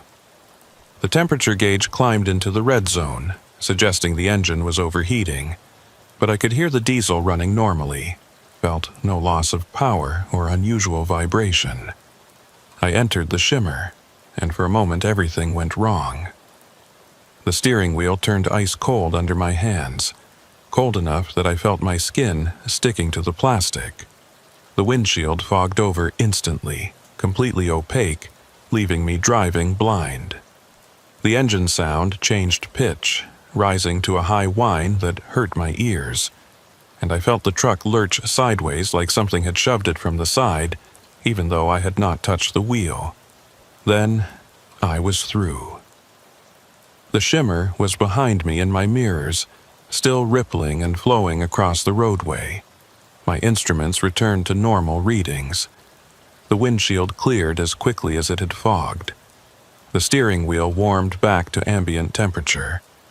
But I was shaking, my heart pounding, and I could taste copper in my mouth like I had bitten my tongue. The tunnel exit appeared ahead, a circle of black night visible beyond the rough stone portal. I accelerated toward it, eager to be out of this mountain and back on normal highway. But as I approached the exit, I saw something that made me hit the brakes. There was a truck parked just outside the tunnel mouth, pulled off to the right on what looked like a gravel shoulder. The truck was a maintenance vehicle, an older model flatbed with equipment racks and a crew cab. Its lights were on, and someone was standing in the headlight beams, waving at me. As I got closer, I could see it was a man in a highway department uniform, heavy winter coat with reflective striping, hard hat, work gloves. I rolled down my window as I pulled alongside him, the cold night air rushing in. The man walked up to my door, and I got my first clear look at his face. He was maybe 40, weathered from years of outdoor work, with a thick beard and eyes that reflected my running lights with an odd greenish cast. "Harlan Yates," he said, his breath steaming in the frigid air. "I'm Dirk Salvatierra, tunnel maintenance supervisor. We need to talk about what you just drove through." I nodded, still trying to shake off the disorientation from the thermal anomaly. "That shimmer back there, what was it?" Dirk looked back at the tunnel entrance, and something in his expression made my chest tighten. "That's the problem," he said. "According to our instruments, there shouldn't be anyone in the tunnel right now. Our sensors show the portal is empty. No vehicles, no heat signatures, nothing. But I've been monitoring the radio traffic and I heard your transmissions. So, either our sensors are malfunctioning, or you're driving through something that our equipment can't detect." I felt a chill that had nothing to do with the temperature. "What do you mean, can't detect? I just drove 2.5 miles through your tunnel."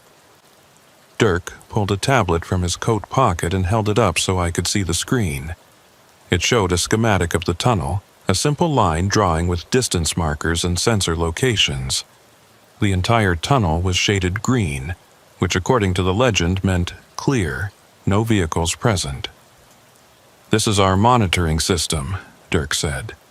"It uses thermal imaging, motion sensors, and pressure plates embedded in the roadway. Nothing gets through Echo Portal without us knowing about it. But right now, at this exact moment, the system says the tunnel is empty and has been empty since we opened it for the detour 3 hours ago." I looked at the tunnel entrance behind me, then back at Dirk.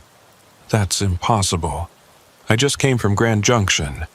I followed your detour signs. I drove through that tunnel and I saw footprints and that heat shimmer and my instruments went crazy and—" "I believe you," Dirk interrupted. "That's why I'm here. Because this isn't the first time this has happened. And I need to ask you some questions before you drive away. Because once you leave this location, things get complicated." He walked around to my passenger side and climbed up into the cab without waiting for an invitation. As he settled into the seat, I noticed that his highway department uniform looked wrong somehow. The patches were faded, the material worn thin, and when he took off his gloves, I saw his hands were covered in old scars, the kind that come from years of hard physical labor. "How long have you been working maintenance on this tunnel?" I asked. Dirk looked at me for a long moment before answering. 10 years, he said. "Since the night I drove through on a detour just like yours, and found out that sometimes the tunnel you enter is not the same tunnel you exit." Dirk Salvatierra sat in my passenger seat, his weathered face lit by the glow of my dashboard instruments. He had the tablet in his lap, and he was scrolling through screens of data that made no sense to me. Temperature readings and motion sensor logs and timestamps that seemed to overlap in impossible ways. Outside the cab, the night was still and cold, the kind of mountain silence that feels like the whole world is holding its breath. 10 years, I said, repeating his words back to him. "You've been working maintenance here for 10 years because you drove through on a detour." Dirk nodded without looking up from the tablet. February 18th, 2015. I was hauling lumber from Glenwood Springs to Buena Vista.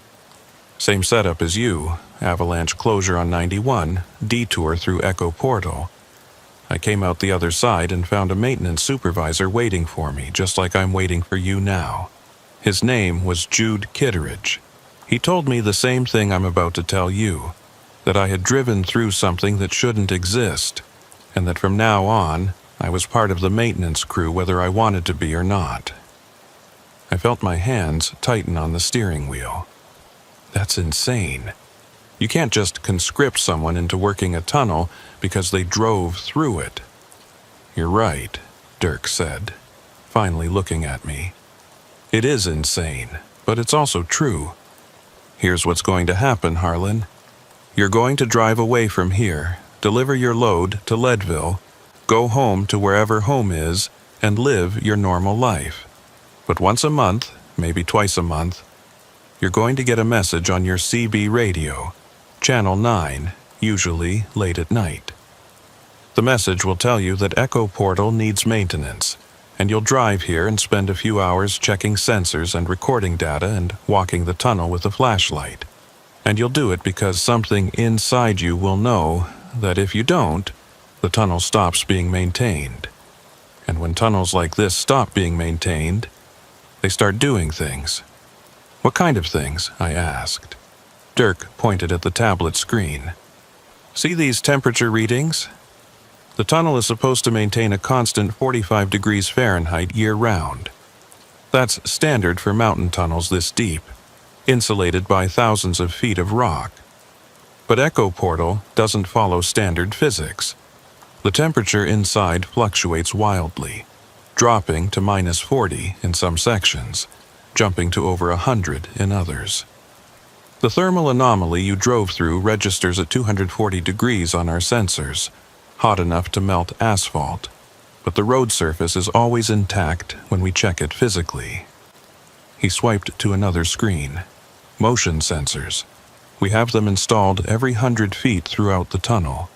They're supposed to track vehicles, measure traffic flow, alert us to any stopped vehicles or pedestrians, but they pick up movement even when the tunnel is supposedly empty.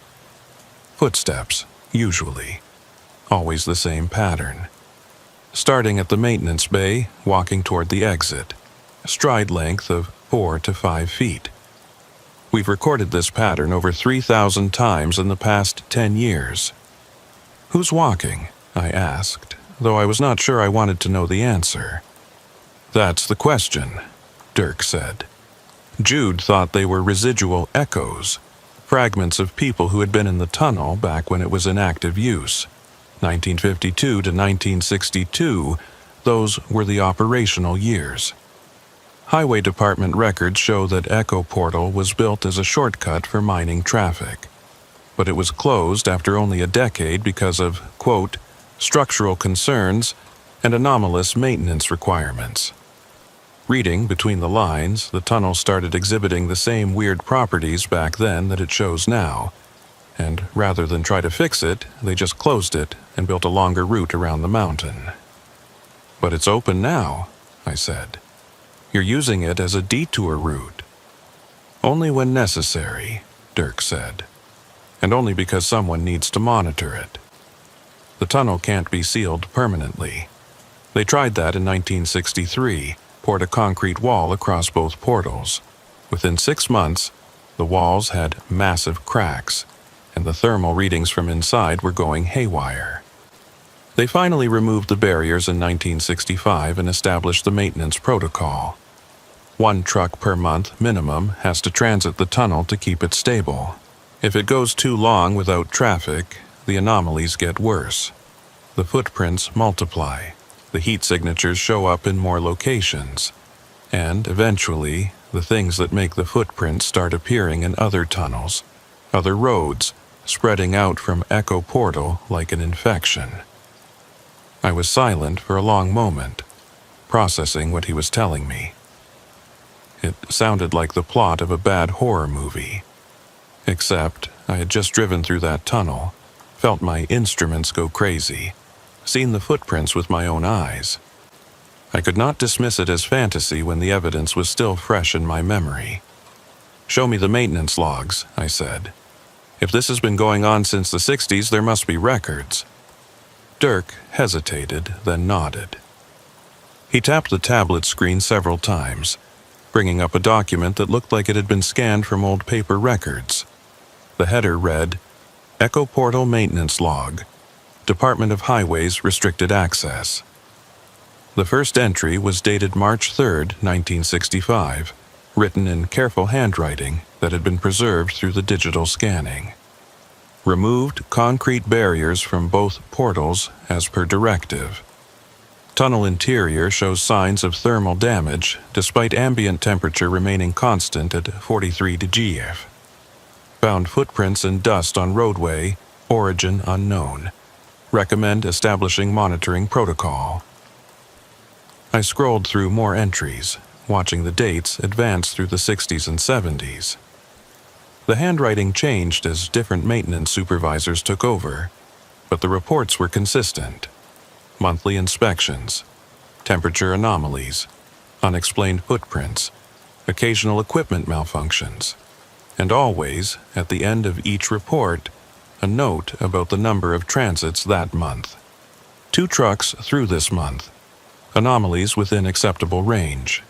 No traffic for 6 weeks. Temperature fluctuations increasing. Recommend scheduling transit soon. The entries from the 80s were more detailed, as if the maintenance supervisors were starting to understand what they were dealing with. The tunnel requires regular traffic to remain stable. Current theory.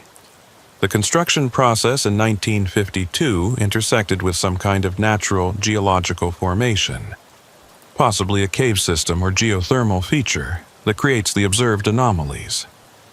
Regular vehicle traffic appears to disrupt or dampen these effects. Without traffic, the formation becomes more active. But it was the entries from the 90s that made my skin crawl. The handwriting changed again, becoming rushed and less careful, and the tone of the reports shifted from scientific observation to something more desperate. November 12, 1994. No traffic through portal for 3 months due to road construction on access routes. Temperature readings show sustained periods above boiling point in multiple locations. Motion sensors recording continuous movement. Multiple entities. Stride patterns inconsistent with human gait. Maintenance crew refuses to enter tunnel without armed escort. Strongly recommend emergency transit to stabilize conditions. November 18, 1994. Emergency transit completed. Single tanker truck, driver name withheld per privacy regulations. Driver reported no unusual observations during transit, but post-transit interview revealed memory gaps and confusion about elapsed time. Tunnel sensors show temperature normalization within 24 hours of transit. Footprint patterns reduced to baseline levels. Crisis averted, but long-term solution needed. December 2, 1994. Meeting with State Transportation Department regarding Echo Portal status. Proposal to permanently close tunnel rejected due to concerns about anomaly spread. New protocol established. Minimum 2 transits per month. Drivers to be recruited from existing commercial traffic using detour signs. Volunteer basis preferred, but conscription authorized if necessary to maintain safety. I looked up from the tablet, meeting Dirk's eyes. Conscription. They actually wrote that in an official document. They had to, Dirk said. After 994, they realized that letting the tunnel go dormant was worse than keeping it active. But they couldn't just open it to regular traffic, couldn't put it on maps or GPS systems, because too many people would use it, and eventually someone would be inside during one of the worst anomalies. So they created the detour system. Fake avalanche closures, temporary road construction, any excuse to route a single truck through at controlled times. The driver thinks they're taking a shortcut. The tunnel gets its required transit, and the anomalies stay manageable. And the drivers who go through become part of the maintenance crew, I said. Only some of them, Dirk corrected. Most drivers transit without ever knowing anything was unusual. Their instruments might flicker, they might feel a moment of disorientation, but they come out the other side and go on with their lives. But every so often, maybe one driver out of 50, something different happens. They see too much, notice too many details, or the tunnel itself decides to reveal more to them. Those are the ones who become maintainers, the ones like you and me. I thought about the footprints I had seen, the thermal shimmer, the way my instruments had gone haywire. How do you know I'm one of them? Maybe I'm like the other 49 and I'll just drive away and forget about this. Dirk smiled, but there was no humor in it. Because you're still here. Because you let me into your cab. Because you're asking questions instead of calling me crazy and leaving. The drivers, who aren't meant to know, they get uncomfortable when I approach them. They make excuses, they drive away, and by the next morning they've convinced themselves that nothing unusual happened. But you want to understand. And that's the difference. That's how the tunnel chooses. He handed me the tablet. Take this with you. All the maintenance logs are on here, along with the sensor access codes and the contact information for the other maintainers. There are 6 of us currently active, though Jude Kitteridge hasn't responded to calls in over a year, so maybe 5. We coordinate the scheduled transits, monitor the anomaly levels, and go in for physical inspections when the sensors show something that needs attention. Physical inspections, I repeated. You mean walking through the tunnel? When necessary, Dirk said. Usually it's not. Usually the transits are enough to keep things stable, but sometimes the sensors pick up readings that don't match any known pattern, or the footprints appear in places they shouldn't be able to reach, or we get reports from drivers about things we need to verify. That's when someone has to go in on foot with a flashlight and a radio and hope that whatever is making the footprints doesn't decide to make itself visible. Has anyone ever seen them? I asked. The things that make the footprints. Dirk was quiet for a moment, staring out the windshield at the dark tunnel entrance. Jude said he saw something once back in 2008. He was doing a midnight inspection, walking from the maintenance bay toward the exit when his flashlight died. He said he stood there in the complete darkness, and he felt something walk past him. Not brush against him, not touch him, just walk past. Close enough that he could feel the displacement of air. He said it was breathing, or making a sound like breathing, but the rhythm was wrong. Too slow, too deep, like lungs the size of oil drums filling and emptying. When his backup flashlight finally turned on, he was alone in the tunnel, but there were new footprints in the dust next to his own. 4 of them, spaced 5 feet apart, leading away toward the maintenance bay. After that, Dirk continued, Jude started getting obsessive about the tunnel. He would come out here 3-4 times a week, running inspections that didn't need to be done, staring at the sensor readings like they held some kind of secret message.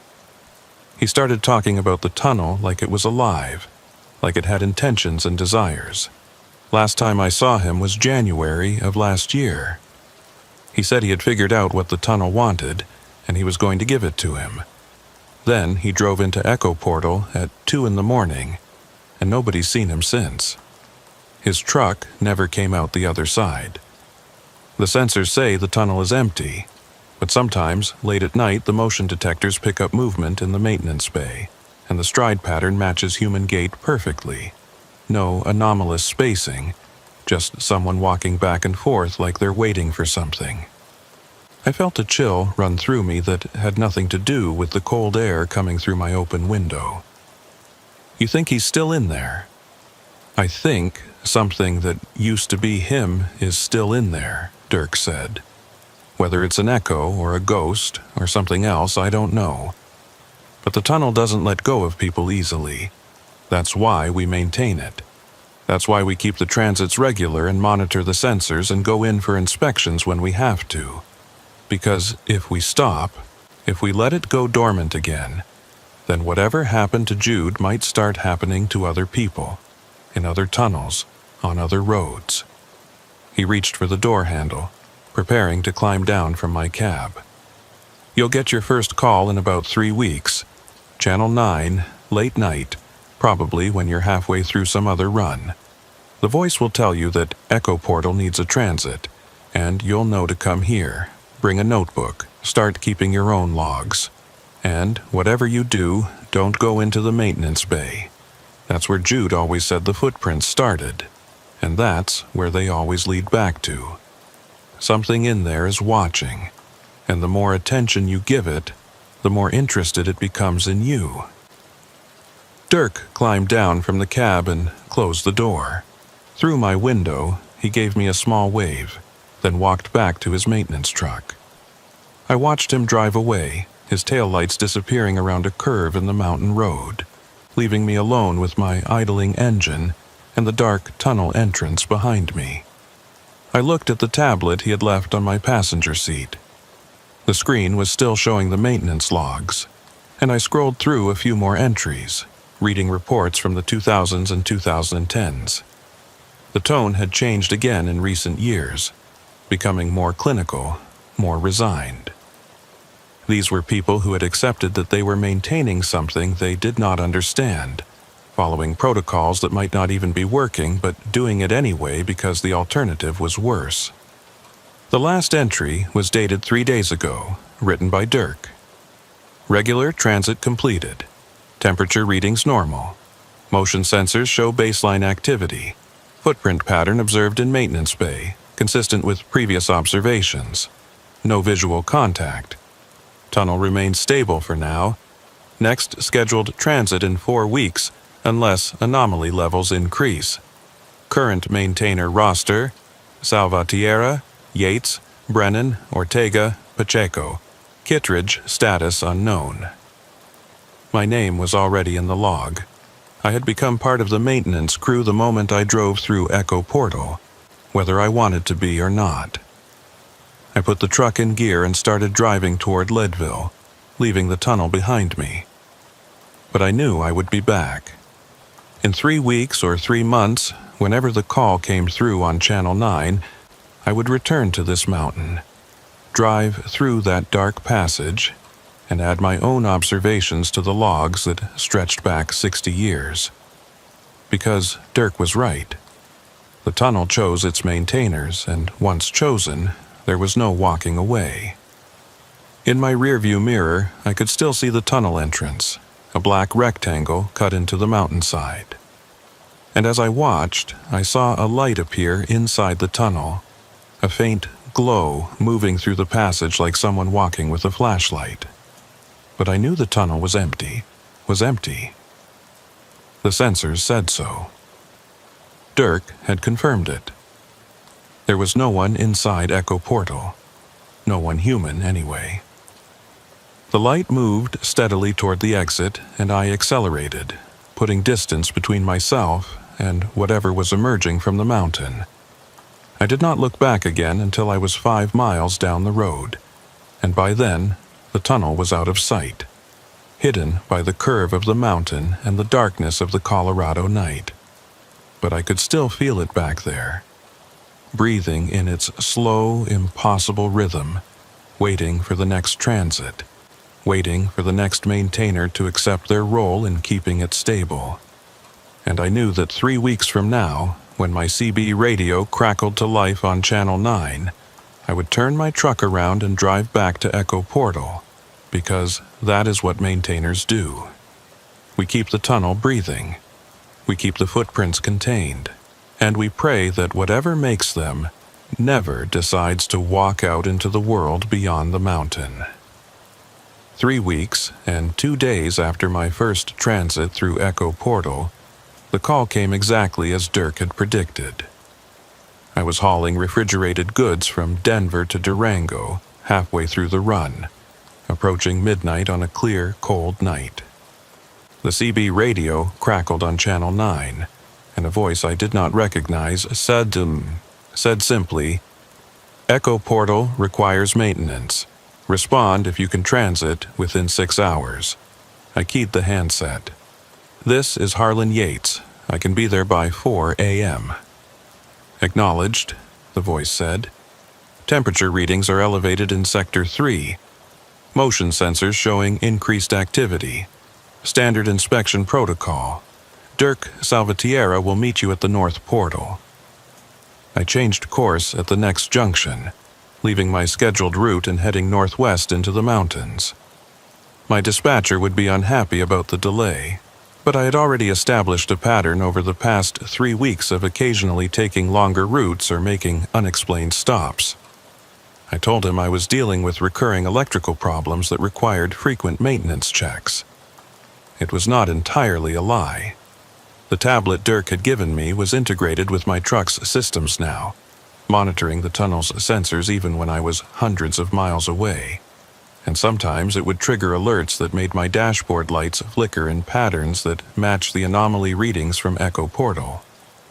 I reached the tunnel access road at 3:45 a.m. The temperature had dropped to 15 below zero, and the stars were so bright they looked like ice crystals frozen in the black sky. Dirk's maintenance truck was already parked at the north portal, its lights off, and I could see him standing outside the tunnel entrance, illuminated by my headlights as I pulled up. I climbed down from my cab, the cold hitting me like a physical blow. Dirk handed me a heavy parka with highway department patches and a hard hat with a mounted LED lamp. "Sector 3 is the maintenance bay area," he said without preamble. Temperature readings spiked to 180 degrees about 2 hours ago, then dropped back to normal. But the motion sensors are showing continuous activity, and there's a new footprint pattern we haven't seen before.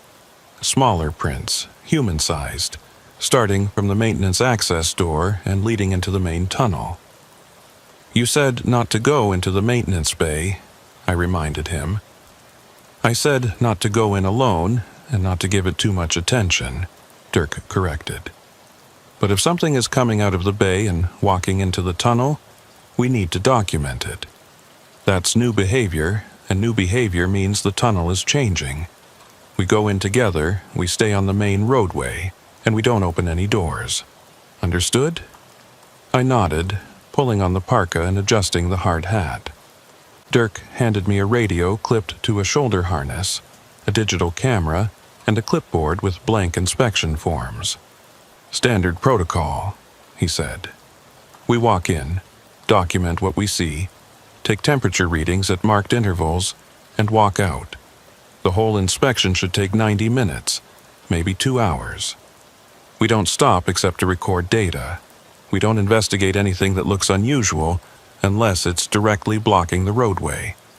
And if either of us says we need to leave, we leave immediately, no questions asked." He picked up his own equipment. A larger pack with monitoring gear and a heavy-duty flashlight that could double as a weapon. "One more thing," he said, looking me directly in the eyes. "If you see Jude Kitteridge in there, do not approach him. Do not speak to him. Do not acknowledge his presence. Whatever is walking around with his face is not him anymore, and engaging with it will only make things worse." We entered the tunnel side by side, our headlamps cutting through the darkness. The temperature dropped another 10 degrees once we were past the portal, and I could see ice forming on the tunnel walls, crystalline patterns that caught our lights and reflected them in strange angles.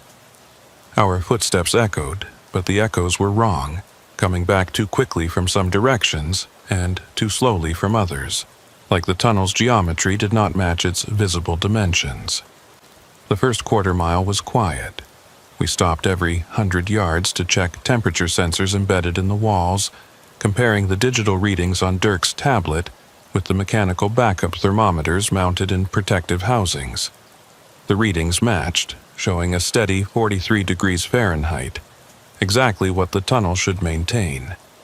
But I could feel the cold more intensely than those numbers suggested, a bone-deep chill that made my joints ache. At the half-mile mark, we found the first anomaly.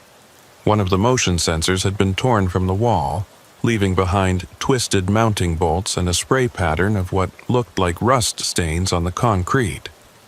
But when Dirk examined the stains more closely with his flashlight, he shook his head. "Not rust," he said. "Mineral deposits, something with high iron content, probably from deep groundwater. But the sensor was just inspected 2 weeks ago, and it was intact then." He took photographs from multiple angles while I documented the damage on my inspection form. The sensor itself was nowhere to be seen, and there were no drag marks or debris suggesting it had been carried away. It was simply gone, ripped from the wall by something strong enough to shear through steel bolts. We continued deeper.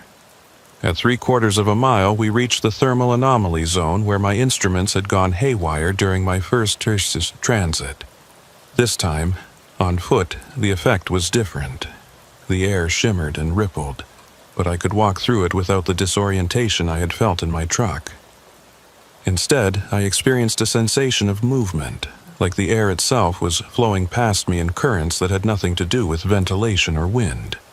Dirk's tablet showed temperature readings of 240 degrees in the center of the affected area, but I felt no heat, just that sense of invisible currents pulling at my clothes and making the hairs on my neck stand up. "It's getting stronger," Dirk muttered, recording the readings. "Last month, this zone was 50 yards long. Now it's closer to 80 yards, and the temperature peak is higher. Whatever geological formation is causing this, it's becoming more active." At mile 1-2, we reached the maintenance bay. The alcove was exactly as I remembered it from my first transit. A rectangular cutout in the tunnel wall with old equipment scattered around, and the metal access door set into the back wall. But now there was something new. The door was open, just a crack, maybe 6 inches, and pale light was leaking through the gap. Not electric light, not the warm glow of work lamps, but something cold and greenish like bioluminescence or foxfire. Dirk stopped at the edge of the bay, holding up a hand to keep me from advancing further. He pulled out his tablet and checked the sensor readings. "Motion detector shows activity inside the access corridor," he said quietly. "Something moving, consistent pattern, back and forth like pacing. But the thermal imaging shows nothing. No heat signature, no body temperature, just ambient stone temperature of 48 degrees. How can something be moving without producing heat?" I asked. "It can't," Dirk said. "Not if it's alive in any conventional sense. But the footprints are there, look." He pointed his flashlight at the floor of the bay, and I saw them clearly. Boot prints in the dust, fresh enough that the edges were sharp, leading from the access door out onto the main roadway. The prints were smaller than the anomalous ones I had seen during my first transit. These were normal-sized, maybe a man's size 10 or 11. And they led directly out of the bay, crossed the roadway, and stopped at the opposite wall, where they simply ended as if the person making them had walked directly into solid stone. Dirk took photographs while I measured the prints and recorded their dimensions. The tread pattern was distinctive, a work boot with a grid pattern that looked like it belonged to heavy-duty hiking or construction footwear. I had seen that pattern before, though I could not immediately place where. "We need to check the access corridor," Dirk said, though I could hear the reluctance in his voice. "New protocol. If there's evidence of movement inside the maintenance areas, we document it. We don't have to go in deep, just far enough to see what's beyond the door." He approached the metal door slowly, keeping his flashlight trained on the gap. I followed, my heart pounding, every instinct telling me this was a bad idea.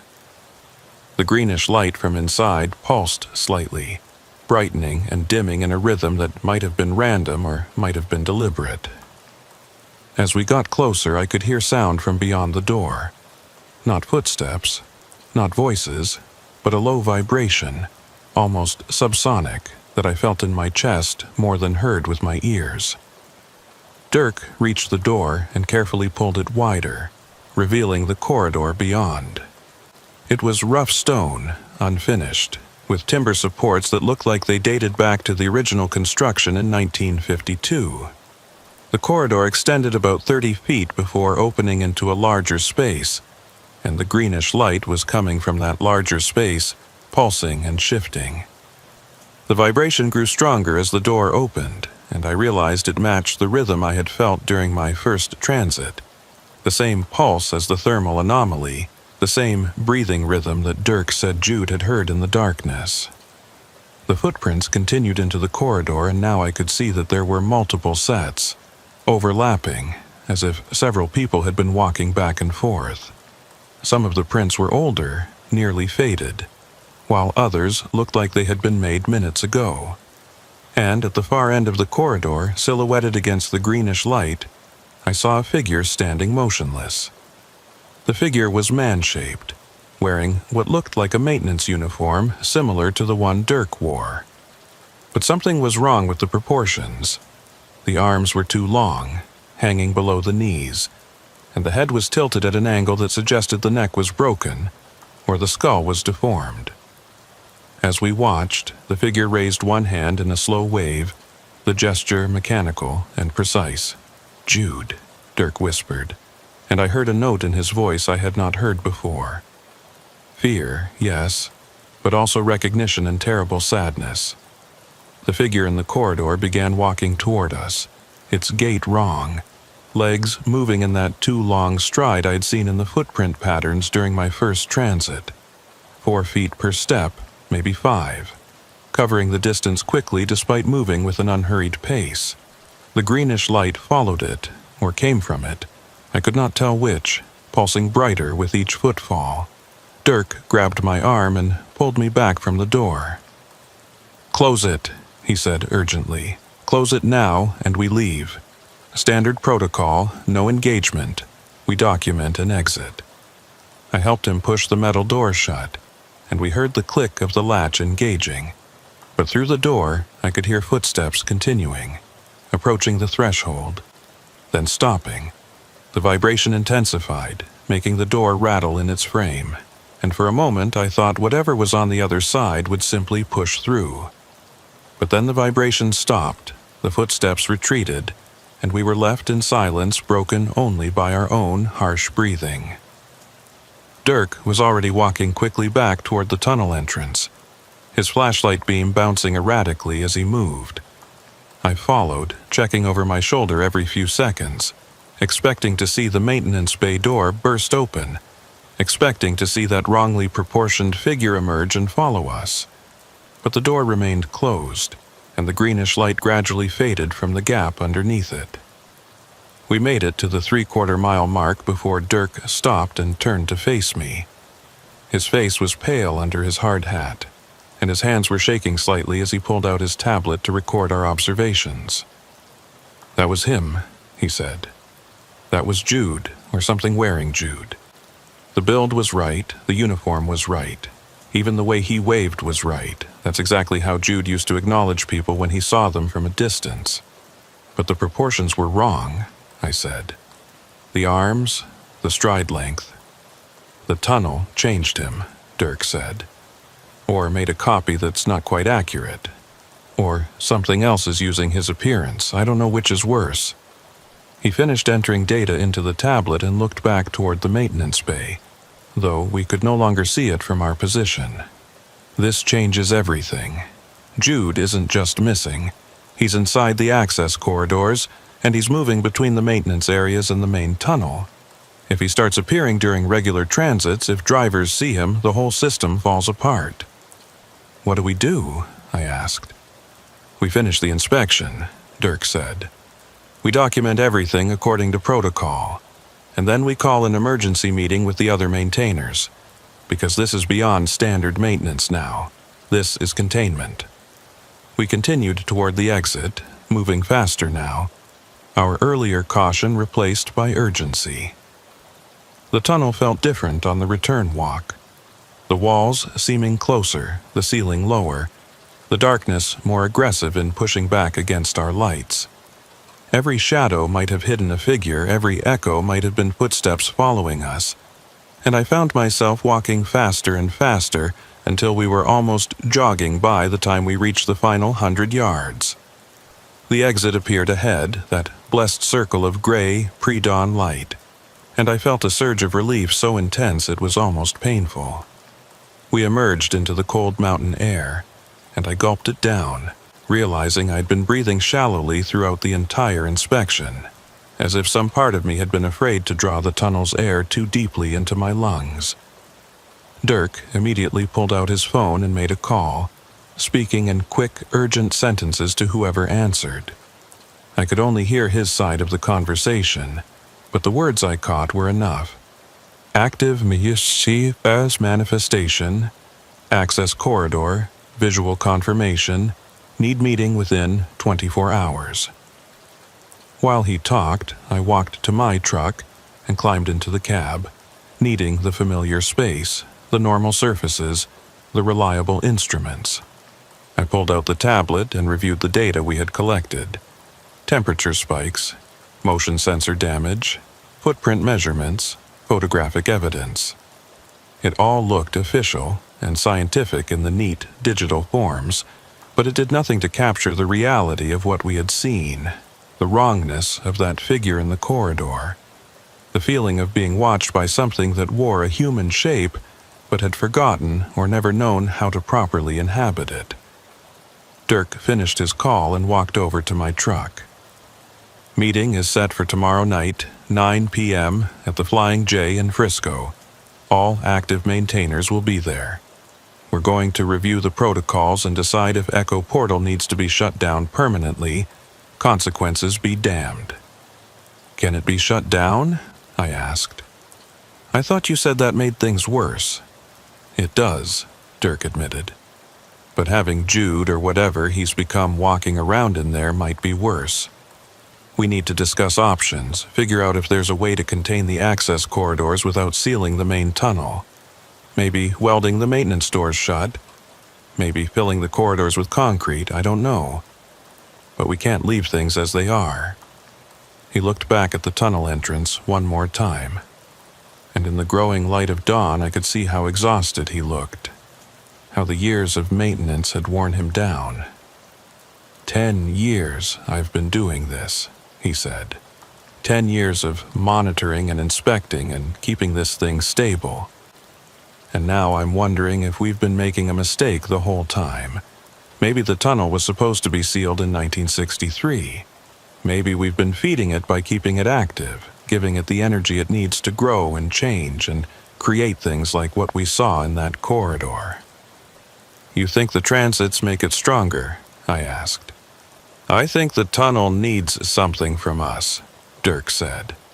I just don't know what. Traffic, attention, maintenance, maybe all of those things. And I think it's been slowly getting what it needs for 60 years, and now it's strong enough to start keeping people. First Jude, but who's next? How many more transits before another maintainer goes missing? How many before it reaches out beyond the mountain and starts affecting other tunnels, other roads? He walked back to his maintenance truck without another word, climbed in, and drove away, leaving me alone with the tunnel entrance and the morning light slowly painting the mountain peaks. I sat in my cab for a long time, staring at that dark opening in the rock, thinking about what I had seen in the access corridor. The figure had waved at us, a simple gesture, friendly almost, if you ignored the wrong proportions and the impossible stride. But I kept thinking about that wave, about how precise it was, how deliberate. It was not a threat, it was not a warning, it was an invitation. Jude Kittredge, or whatever wore his shape now, was inviting us to come deeper, to enter the access corridors, to see what he had seen and become what he had become. And some part of me, a part I was ashamed to acknowledge, wanted to accept that invitation, wanted to know what was beyond that greenish light, what breathed in the rhythm of the mountain's pulse.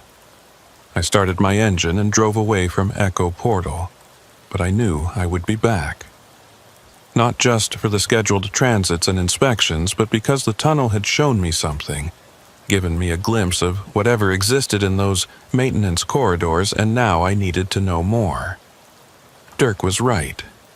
We might have been feeding the tunnel all these years, but the tunnel had been feeding something to us as well. Small pieces of knowledge, tiny revelations, hints of a truth that existed beneath the mountain. And once you started consuming that truth, once you took even the smallest bite, you could never stop being hungry for more. The meeting at the Flying J in Frisco brought together 5 maintainers, though Dirk had said there should be 6. We sat in a back corner booth at 9 p.m., far from the other truckers and travelers, our faces lit by the harsh fluorescent lights overhead. Dirk made introductions quickly. There was myself, newest to the crew. Brennan, a woman in her 50s who had been maintaining Echo Portal for 7 years after a winter transit gone wrong. Ortega, a younger guy maybe 30 years old, 3 years of maintenance work, still visibly nervous about the whole situation. And Pacheco, the oldest of us, pushing 70, who had been recruited back in 98. 98, shh, and had seen more anomalies than the rest of us combined. Jude Kitteridge's seat remained empty, a 6th coffee cup sitting untouched in front of the vacant space. Dirk laid out the situation with brutal efficiency. The inspection findings, the open maintenance door, the figure in the access corridor, the visual confirmation that matched Jude's appearance but with those wrong proportions. He showed the photographs on his tablet, and I watched the others' reactions. Brennan's face went pale.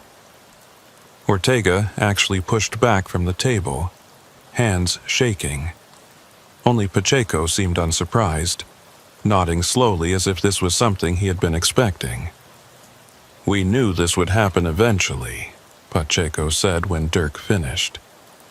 His voice was rough, weathered by decades of mountain driving. Jude was getting too close. He spent too much time in the tunnel, paid too much attention to the patterns, started treating it like something he could understand instead of something he should respect and avoid. The tunnel took him because he invited it to.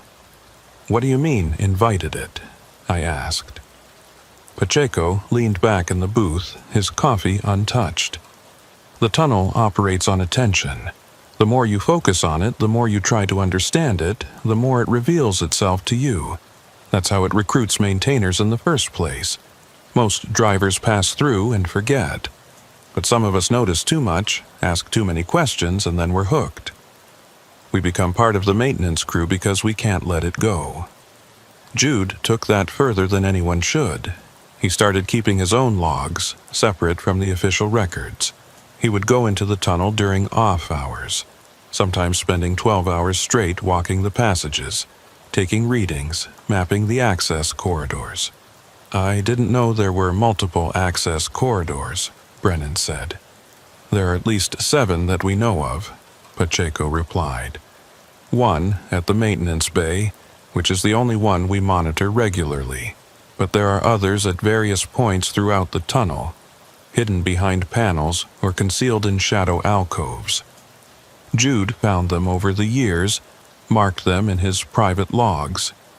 He believed they formed a network, a system of passages that extended deep into the mountain, possibly connecting to natural cave formations or old mining shafts from before the tunnel was built."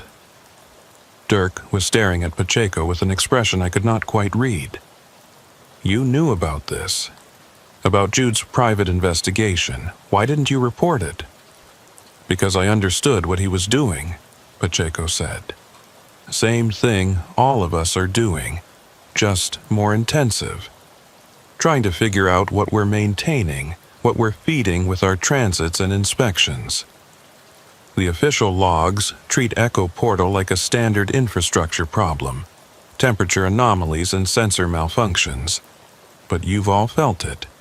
You know there's something else going on, something the reports don't capture." He pulled out a worn notebook from his jacket pocket and laid it on the table. The cover was stained and dog-eared, filled with handwritten notes and sketches. "Jude gave me this 3 months before he disappeared. Said it was his backup copy, in case something happened to him. He made me promise I would only share it if he didn't come back, and that I would make sure whoever read it understood the risks of knowing too much." Dirk reached for the notebook, but Pacheco held it back.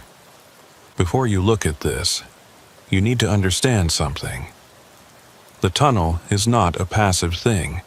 It's not just a geological formation that happens to produce weird readings. It responds to observation. The more we study it, the more we try to document and understand it, the more active it becomes. Jude's theory was that the tunnel is some kind of interface, a place where our reality intersects with something else, and our attention is what powers that intersection. Every transit, every inspection, every moment of focused observation feeds energy into the interface and makes it stronger. "That's insane," Ortega said, but his voice lacked conviction. "Is it?" Pacheco asked. "Think about the pattern. The tunnel was built in 1952, probably intersecting with something that was already there, some natural formation. For 10 years it operated normally, or close to normal. Then the anomalies started, and by 1962 they had to close it. They tried sealing it in 1963, and what happened?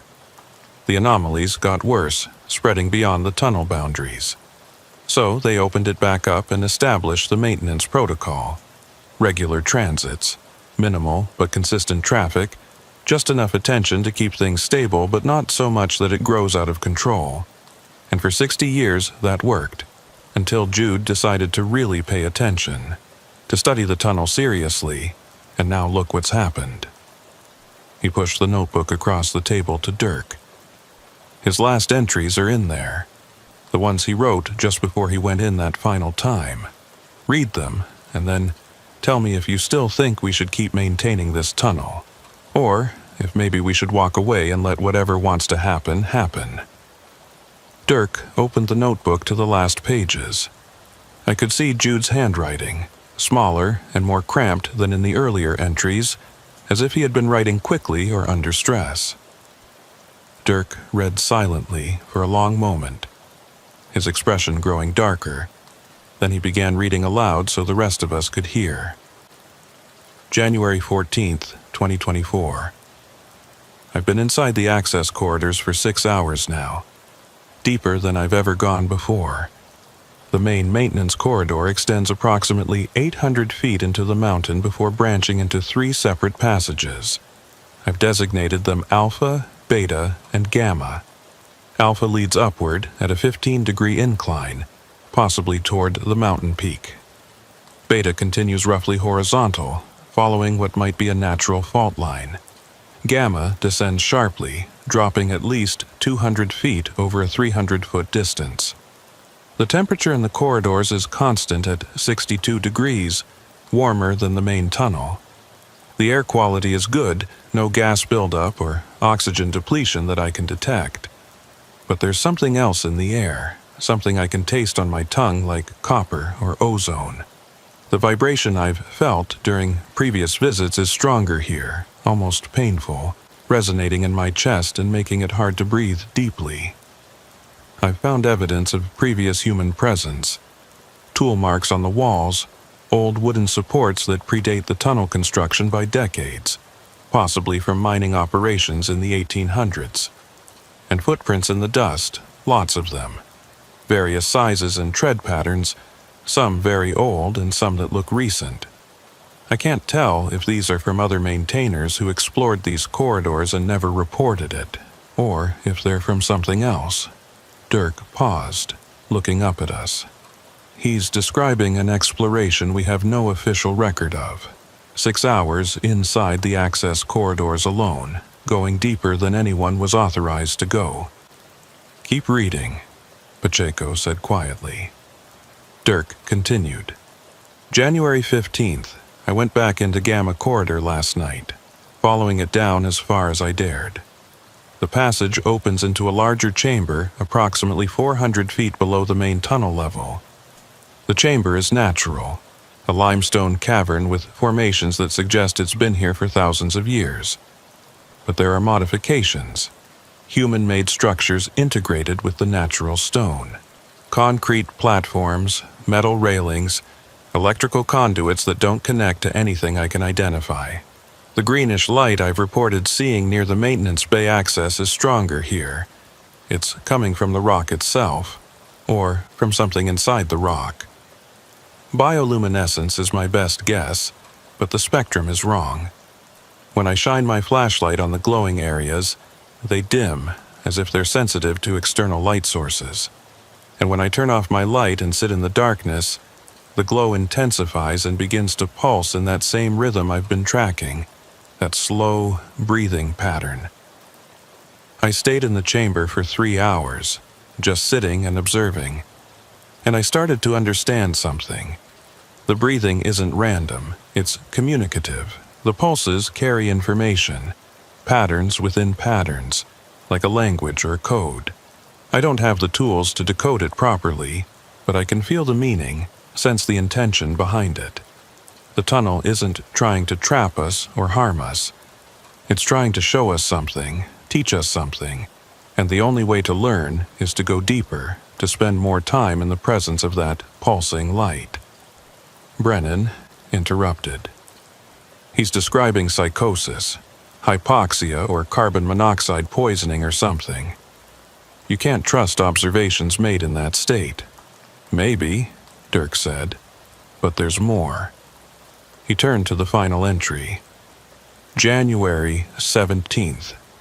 This will be my last log entry before I go in for an extended stay. I've packed supplies for a week in the deep chamber. Water, food, batteries, extra equipment. I'm going to document the patterns fully, establish a proper baseline for the communication I've been sensing. The other maintainers won't understand this. They'll think I've lost perspective, become obsessed, but I haven't. I've just finally understood what we've been maintaining all these years. Echo Portal isn't a tunnel with anomalies. It's a doorway that we've been keeping partially open. Every transit, every inspection, every moment of attention we give it, we're preventing it from closing completely. And I think that's wrong. I think it needs to be allowed to open fully, to complete whatever process started when they blasted through the mountain in 1952 and accidentally intersected with that chamber below. The things that walk in the tunnel, the footprints with the wrong stride length, the figures that show up on motion sensors but not thermal imaging. Those aren't ghosts or echoes or anomalies. There's something trying to cross through the doorway, something that exists in the space on the other side. And they're not hostile. They're curious. They want to understand us as much as we want to understand them. The only way to establish communication is to meet them halfway, to go through the doorway and spend time on their side. I'm going to do that. I'm going down to the deep chamber, and I'm going to stay there until I understand what's happening, until I can communicate properly with whatever is producing that pulsing light. If I don't come back, it means I found something better on the other side. If I do come back, I'll have answers. Either way, don't come looking for me. Don't try to close the tunnel. Let it breathe. Let it become what it's trying to become. That's the real maintenance we should be doing, facilitating the transformation, not preventing it. Dirk closed the notebook and set it on the table. The silence in the booth was profound, broken only by the ambient noise of the truck stop around us, the muted conversations of other drivers, the hiss of the coffee maker, the distant rumble of engines. He went insane, Ortega said finally.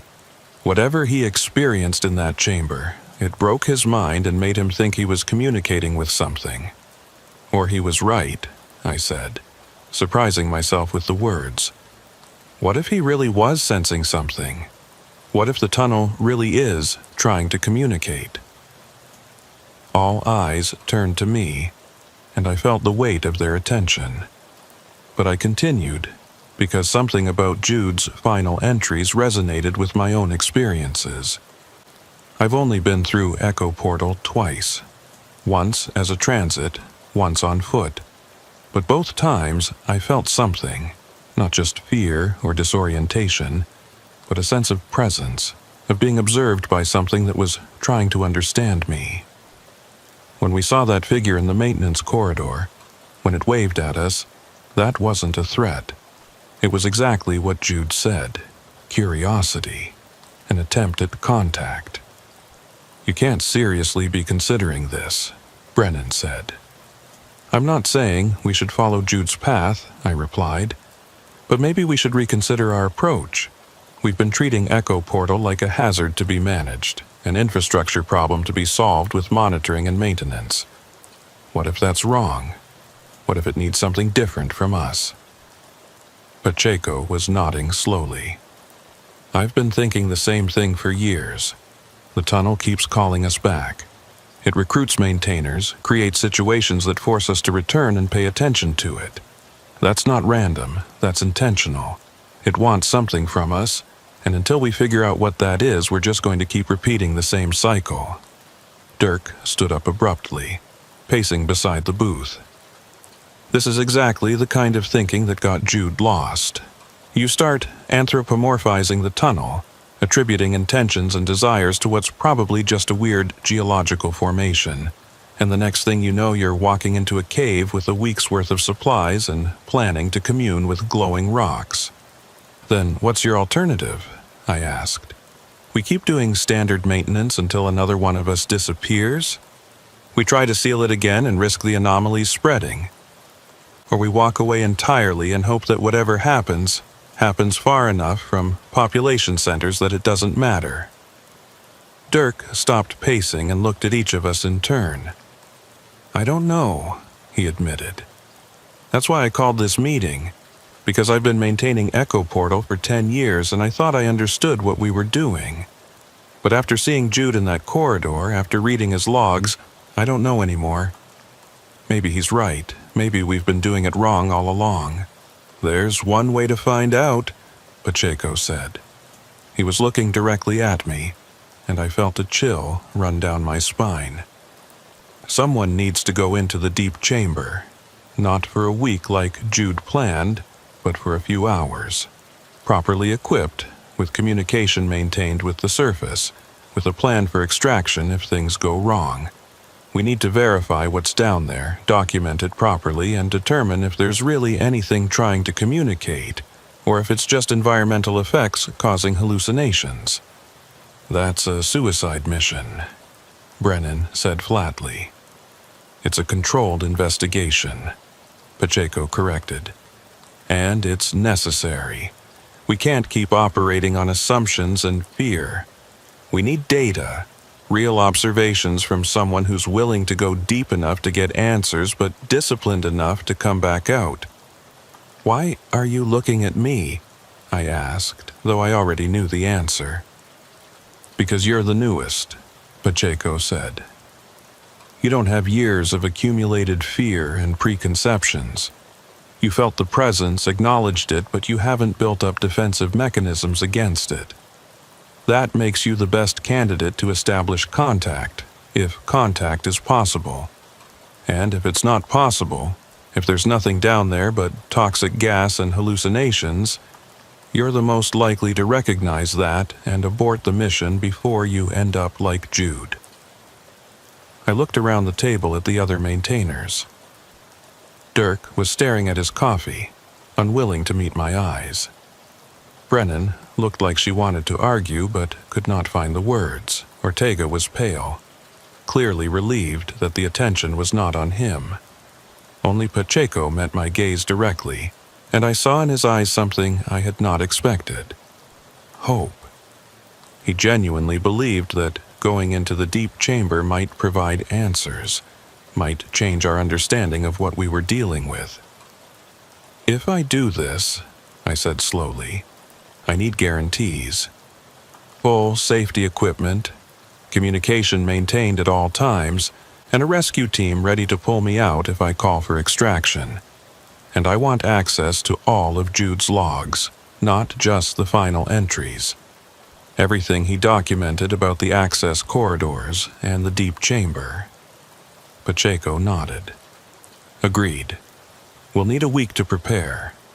Gather the right equipment, establish a communication relay that can reach underground, brief you on everything Jude documented. The next scheduled maintenance window is in 6 days. We'll use that as our cover. Tell the official monitoring system that we're doing an extended inspection. I'll coordinate logistics, Dirk said, though his voice suggested he was not happy about the decision.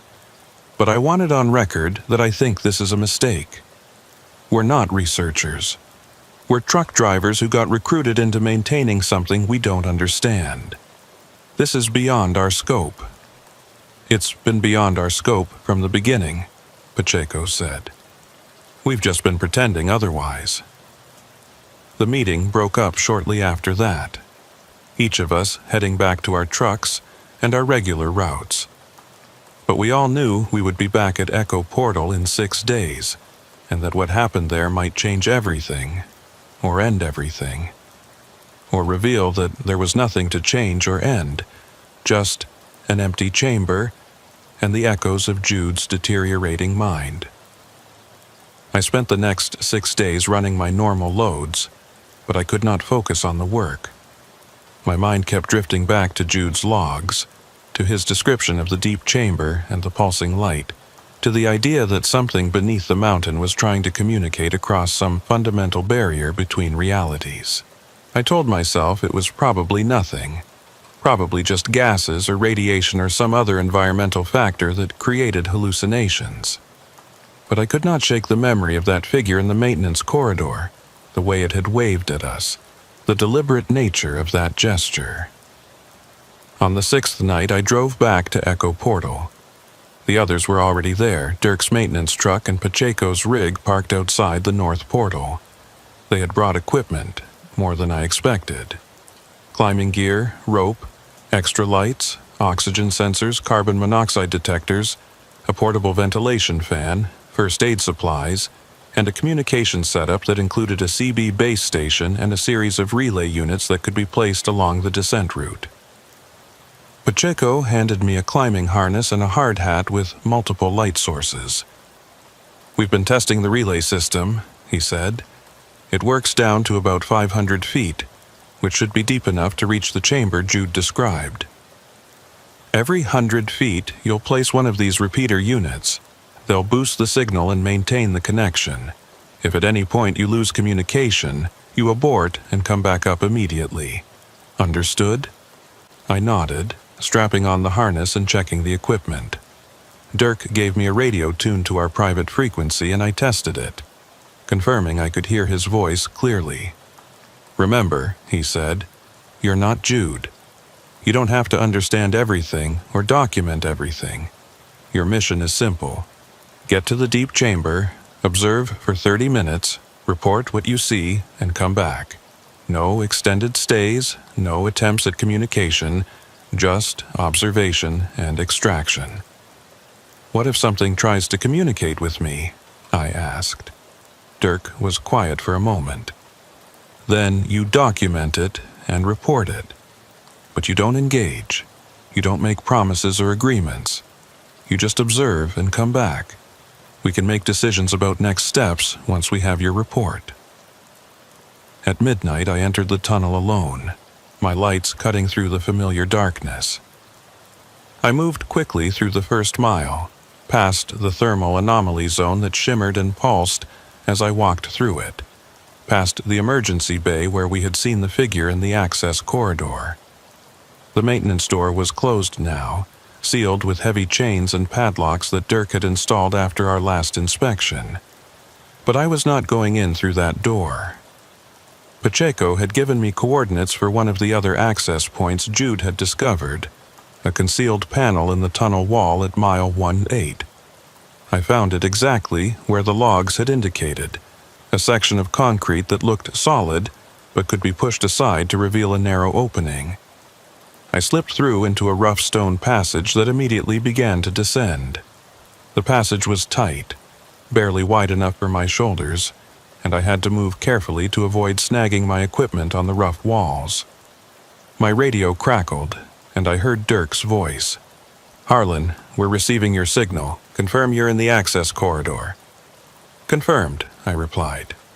"Beginning descent. Placing first relay unit now." I attached the first repeater to the wall with adhesive mounts and continued down. The passage widened after about 50 feet, opening into a more natural tunnel that showed signs of old mining work. Tool marks, support timbers, rusted equipment abandoned decades ago. I placed relay units every 100 feet as instructed, testing the communication at each stop. Dirk's voice remained clear, reassuring me that the system was working. At 300 feet below the main tunnel, I reached the first branching point. 3 passages led off in different directions, exactly as Jude had described. Alpha rising toward the mountain peak, Beta continuing horizontally, Gamma descending sharply into the depths. I took Gamma, following Jude's path, using the rope to control my descent on the steep sections. The vibration that Pacheco and Jude had both described became noticeable around 400 feet. It started as a faint hum that I felt more than heard, then intensified into a physical sensation, a pulse that resonated in my chest and made my vision blur slightly with each beat. The rhythm was slow, maybe 12 beats per minute, like a heart beating in the mountain's core. At 500 feet, I entered the chamber Jude had described. It was everything he had said and more. A natural limestone cavern, perhaps 60 feet in diameter, with a ceiling that disappeared into darkness above my light's reach. Stalactites hung like frozen waterfalls, and the walls were covered with mineral formations that had grown over thousands of years. But interspersed with the natural features were human-made structures, concrete platforms built into the rock, metal scaffolding that served no obvious purpose, and electrical conduits that ran along the walls and disappeared into drilled holes. And there was the light, the greenish bioluminescent glow that Jude had documented, coming from patches on the walls and floor, pulsing in time with the vibration I felt in my chest. The light was beautiful, unlike anything I had ever seen, each pulse revealing new patterns in the rock, new formations that seemed to appear and disappear with the rhythm. "Harlan, we're receiving your signal," Dirk's voice said through the radio. "What's your status?" "I've reached the chamber," I replied.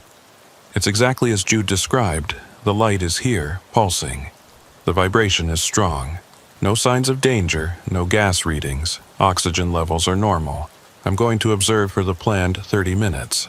Copy that. We're monitoring from the surface. Report every 5 minutes." I found a concrete platform that looked stable and sat down, turning off my helmet lights to see the chamber in its natural state.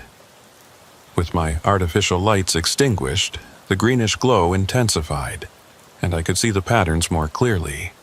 They were not random. The pulses moved across the walls in waves, creating temporary shapes and symbols that faded as the next pulse arrived. And I realized Jude had been right. This was language, or something like language, information being expressed through light and rhythm. I sat there for 5 minutes watching the patterns, feeling the vibration, and gradually I began to sense something behind the display.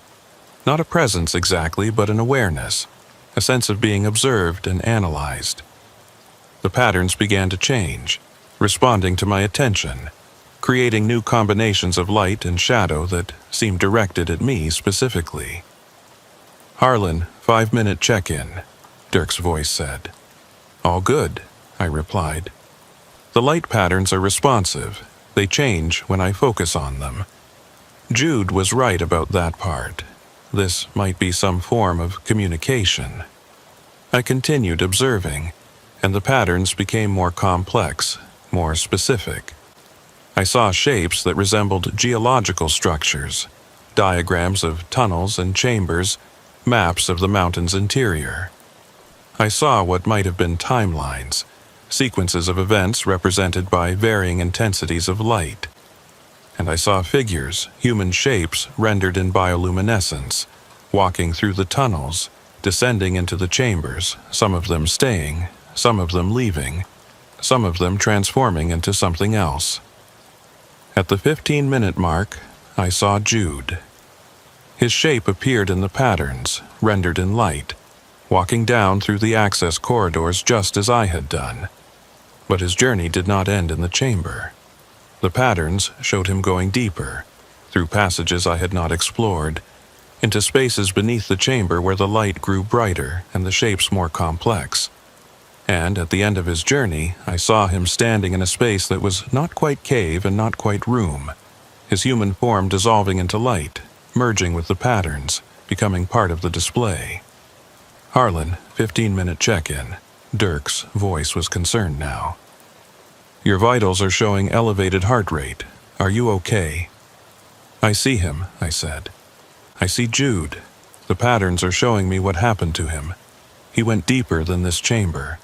There are passages below here, and he followed them until he reached something, and then he became part of it."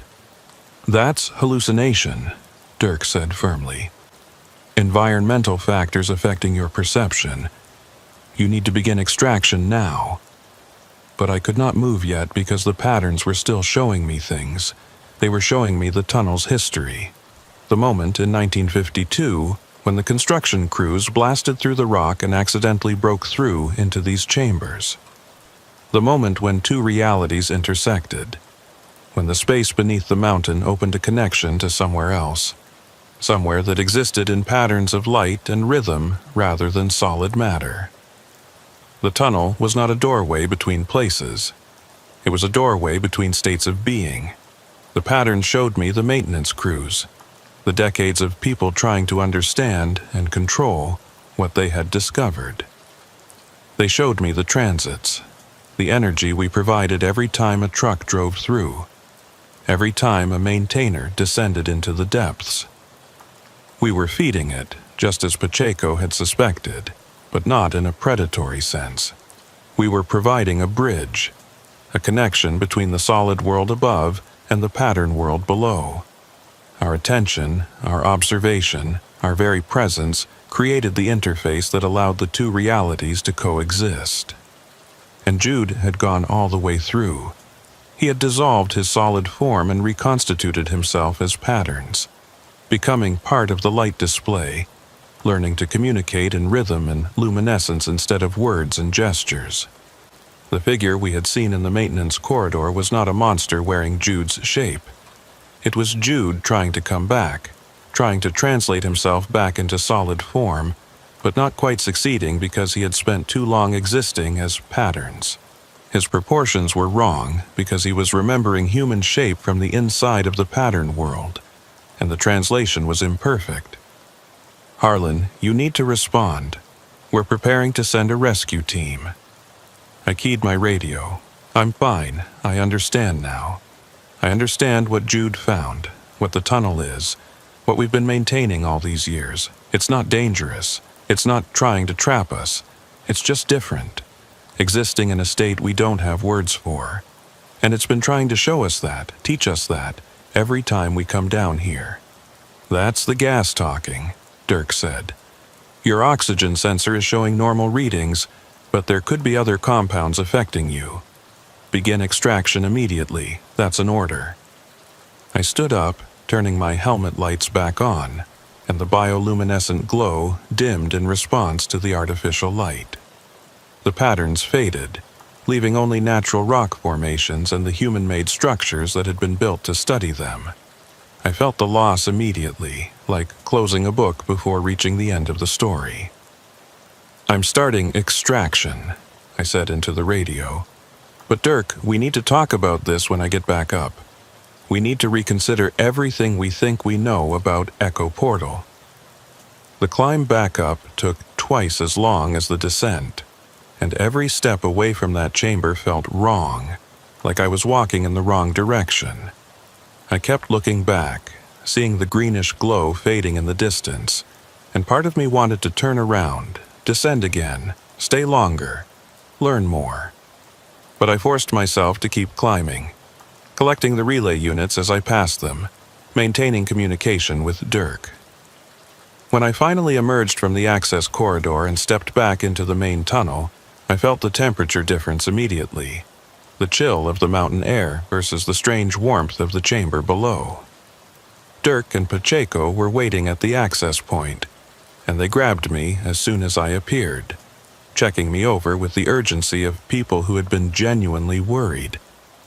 "Your radio transmission got strange toward the end," Dirk said. "You were talking about pattern worlds and translation and things that don't make sense. We thought we were losing you."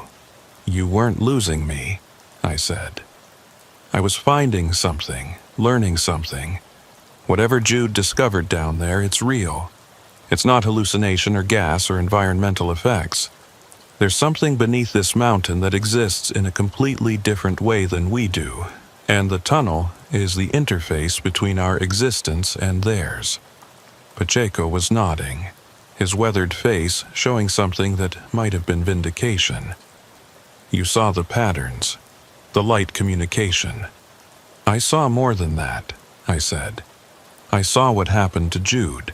He went deeper than the chamber I reached, and he found a way to translate himself into their form of existence. That's why he looks wrong when we see him in the corridors. He's trying to come back, trying to exist in both forms at once, but it's not working perfectly. This is exactly what I was afraid of, Dirk said. You went down there as a skeptic and came back as a believer. That's how the tunnel gets you.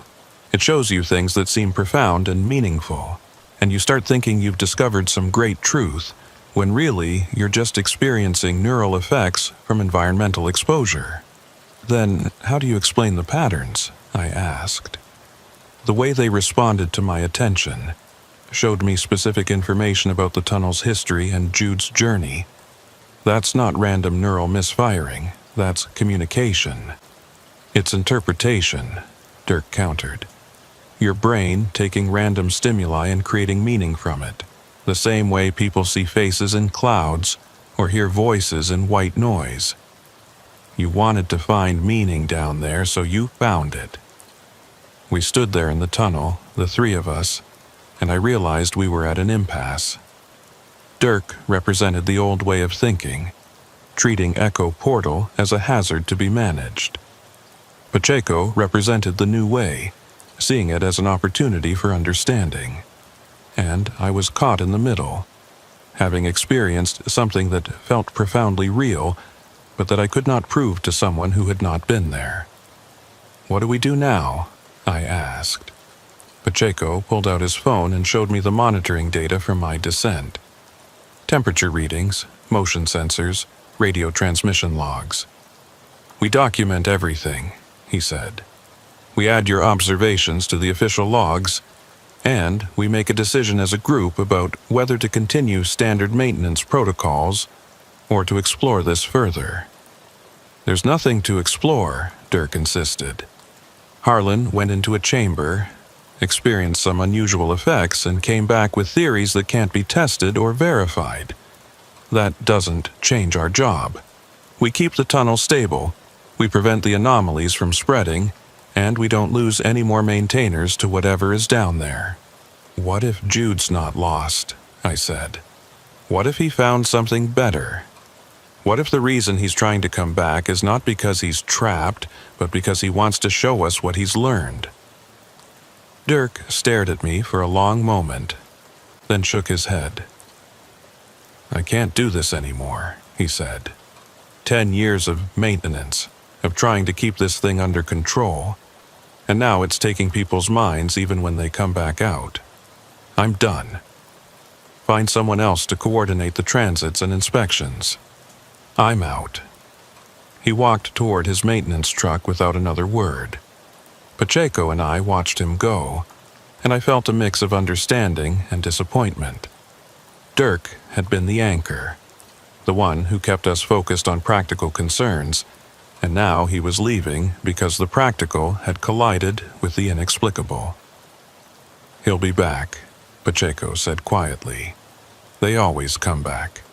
The tunnel doesn't let go once it has its hooks in you, but he needs time to process what's happening, to reconcile his understanding of the world with what we're learning about this place. What are we learning? I asked. Really? Because I'm not sure I understand it myself. Pacheco smiled, the expression tired but genuine. We're learning that there's more than one way to exist, more than one type of reality. And sometimes they intersect, usually in places deep beneath the earth where the barriers are thin. Echo Portal is one of those places. Probably there are others, scattered around the world, most of them sealed or forgotten. But this one stayed open, and we've been maintaining it without understanding what we were really doing. And Jude? Jude found a way through, Pacheco said. Whether that's a tragedy or a triumph, I don't know. but I think he wants us to understand what he discovered. I think that's why he's still appearing in the corridors, still trying to make contact. He's not haunting us, he's teaching us. I looked back at the access corridor entrance, at the darkness beyond the concealed panel. Should we go back down, try to establish more direct communication? Not yet, Pacheco said. You've given the tunnel enough attention for one night. Let it digest what happened, let the patterns adjust. In a few weeks, we'll do another inspection. And maybe this time we'll see more, understand more. That's how it works with Echo Portal. Slowly, gradually, layer by layer, it reveals itself to those patient enough to keep paying attention. We walked back to our trucks together, leaving the tunnel entrance behind. But I knew I would be back, probably sooner than a few weeks. The patterns I had seen in that chamber, the sense of something trying to communicate across an unbridgeable gap, had lodged themselves in my mind like a splinter. I could not stop thinking about them, could not stop wondering what other information they might convey if I just spent more time observing, more time learning their language. As I drove away from Echo Portal that night, heading back toward normal highways and normal loads, I kept my radio tuned to Channel 9. Waiting for the call that would inevitably come, the message that would tell me the tunnel needed maintenance, needed attention, needed someone to descend into the depths and witness the patterns once more. Because that was my role now. Not just a maintainer, but a witness. Someone who had seen the space where realities intersect and had come back to tell about it, even though the telling would always be incomplete, always fall short of the actual experience. In my rearview mirror, I could see the mountain silhouetted against the night sky, and I imagined the chambers beneath it, the passages winding through stone, the deep spaces where the light pulsed and the patterns danced. Somewhere in those spaces, Jude existed in a form that was no longer entirely human, trying to bridge the gap between what he had been and what he had become, and somewhere in those same spaces, something else existed too. Something that had been there long before the tunnel was built, long before humans ever walked these mountains. Something that was patient and curious and willing to teach. If only we were willing to learn in return. I drove through the night, but I never really left Echo Portal behind. It stayed with me, a presence at the edge of my awareness, breathing its slow rhythm, pulsing its greenish light, waiting for my return, because that was the truth that Dirk could not accept, and that Pacheco had understood all along. Once you descended into those chambers, once you witnessed the patterns and felt the vibration and understood even a fraction of what was being offered, you were changed. Not lost, not trapped, but fundamentally altered in ways that could not be undone.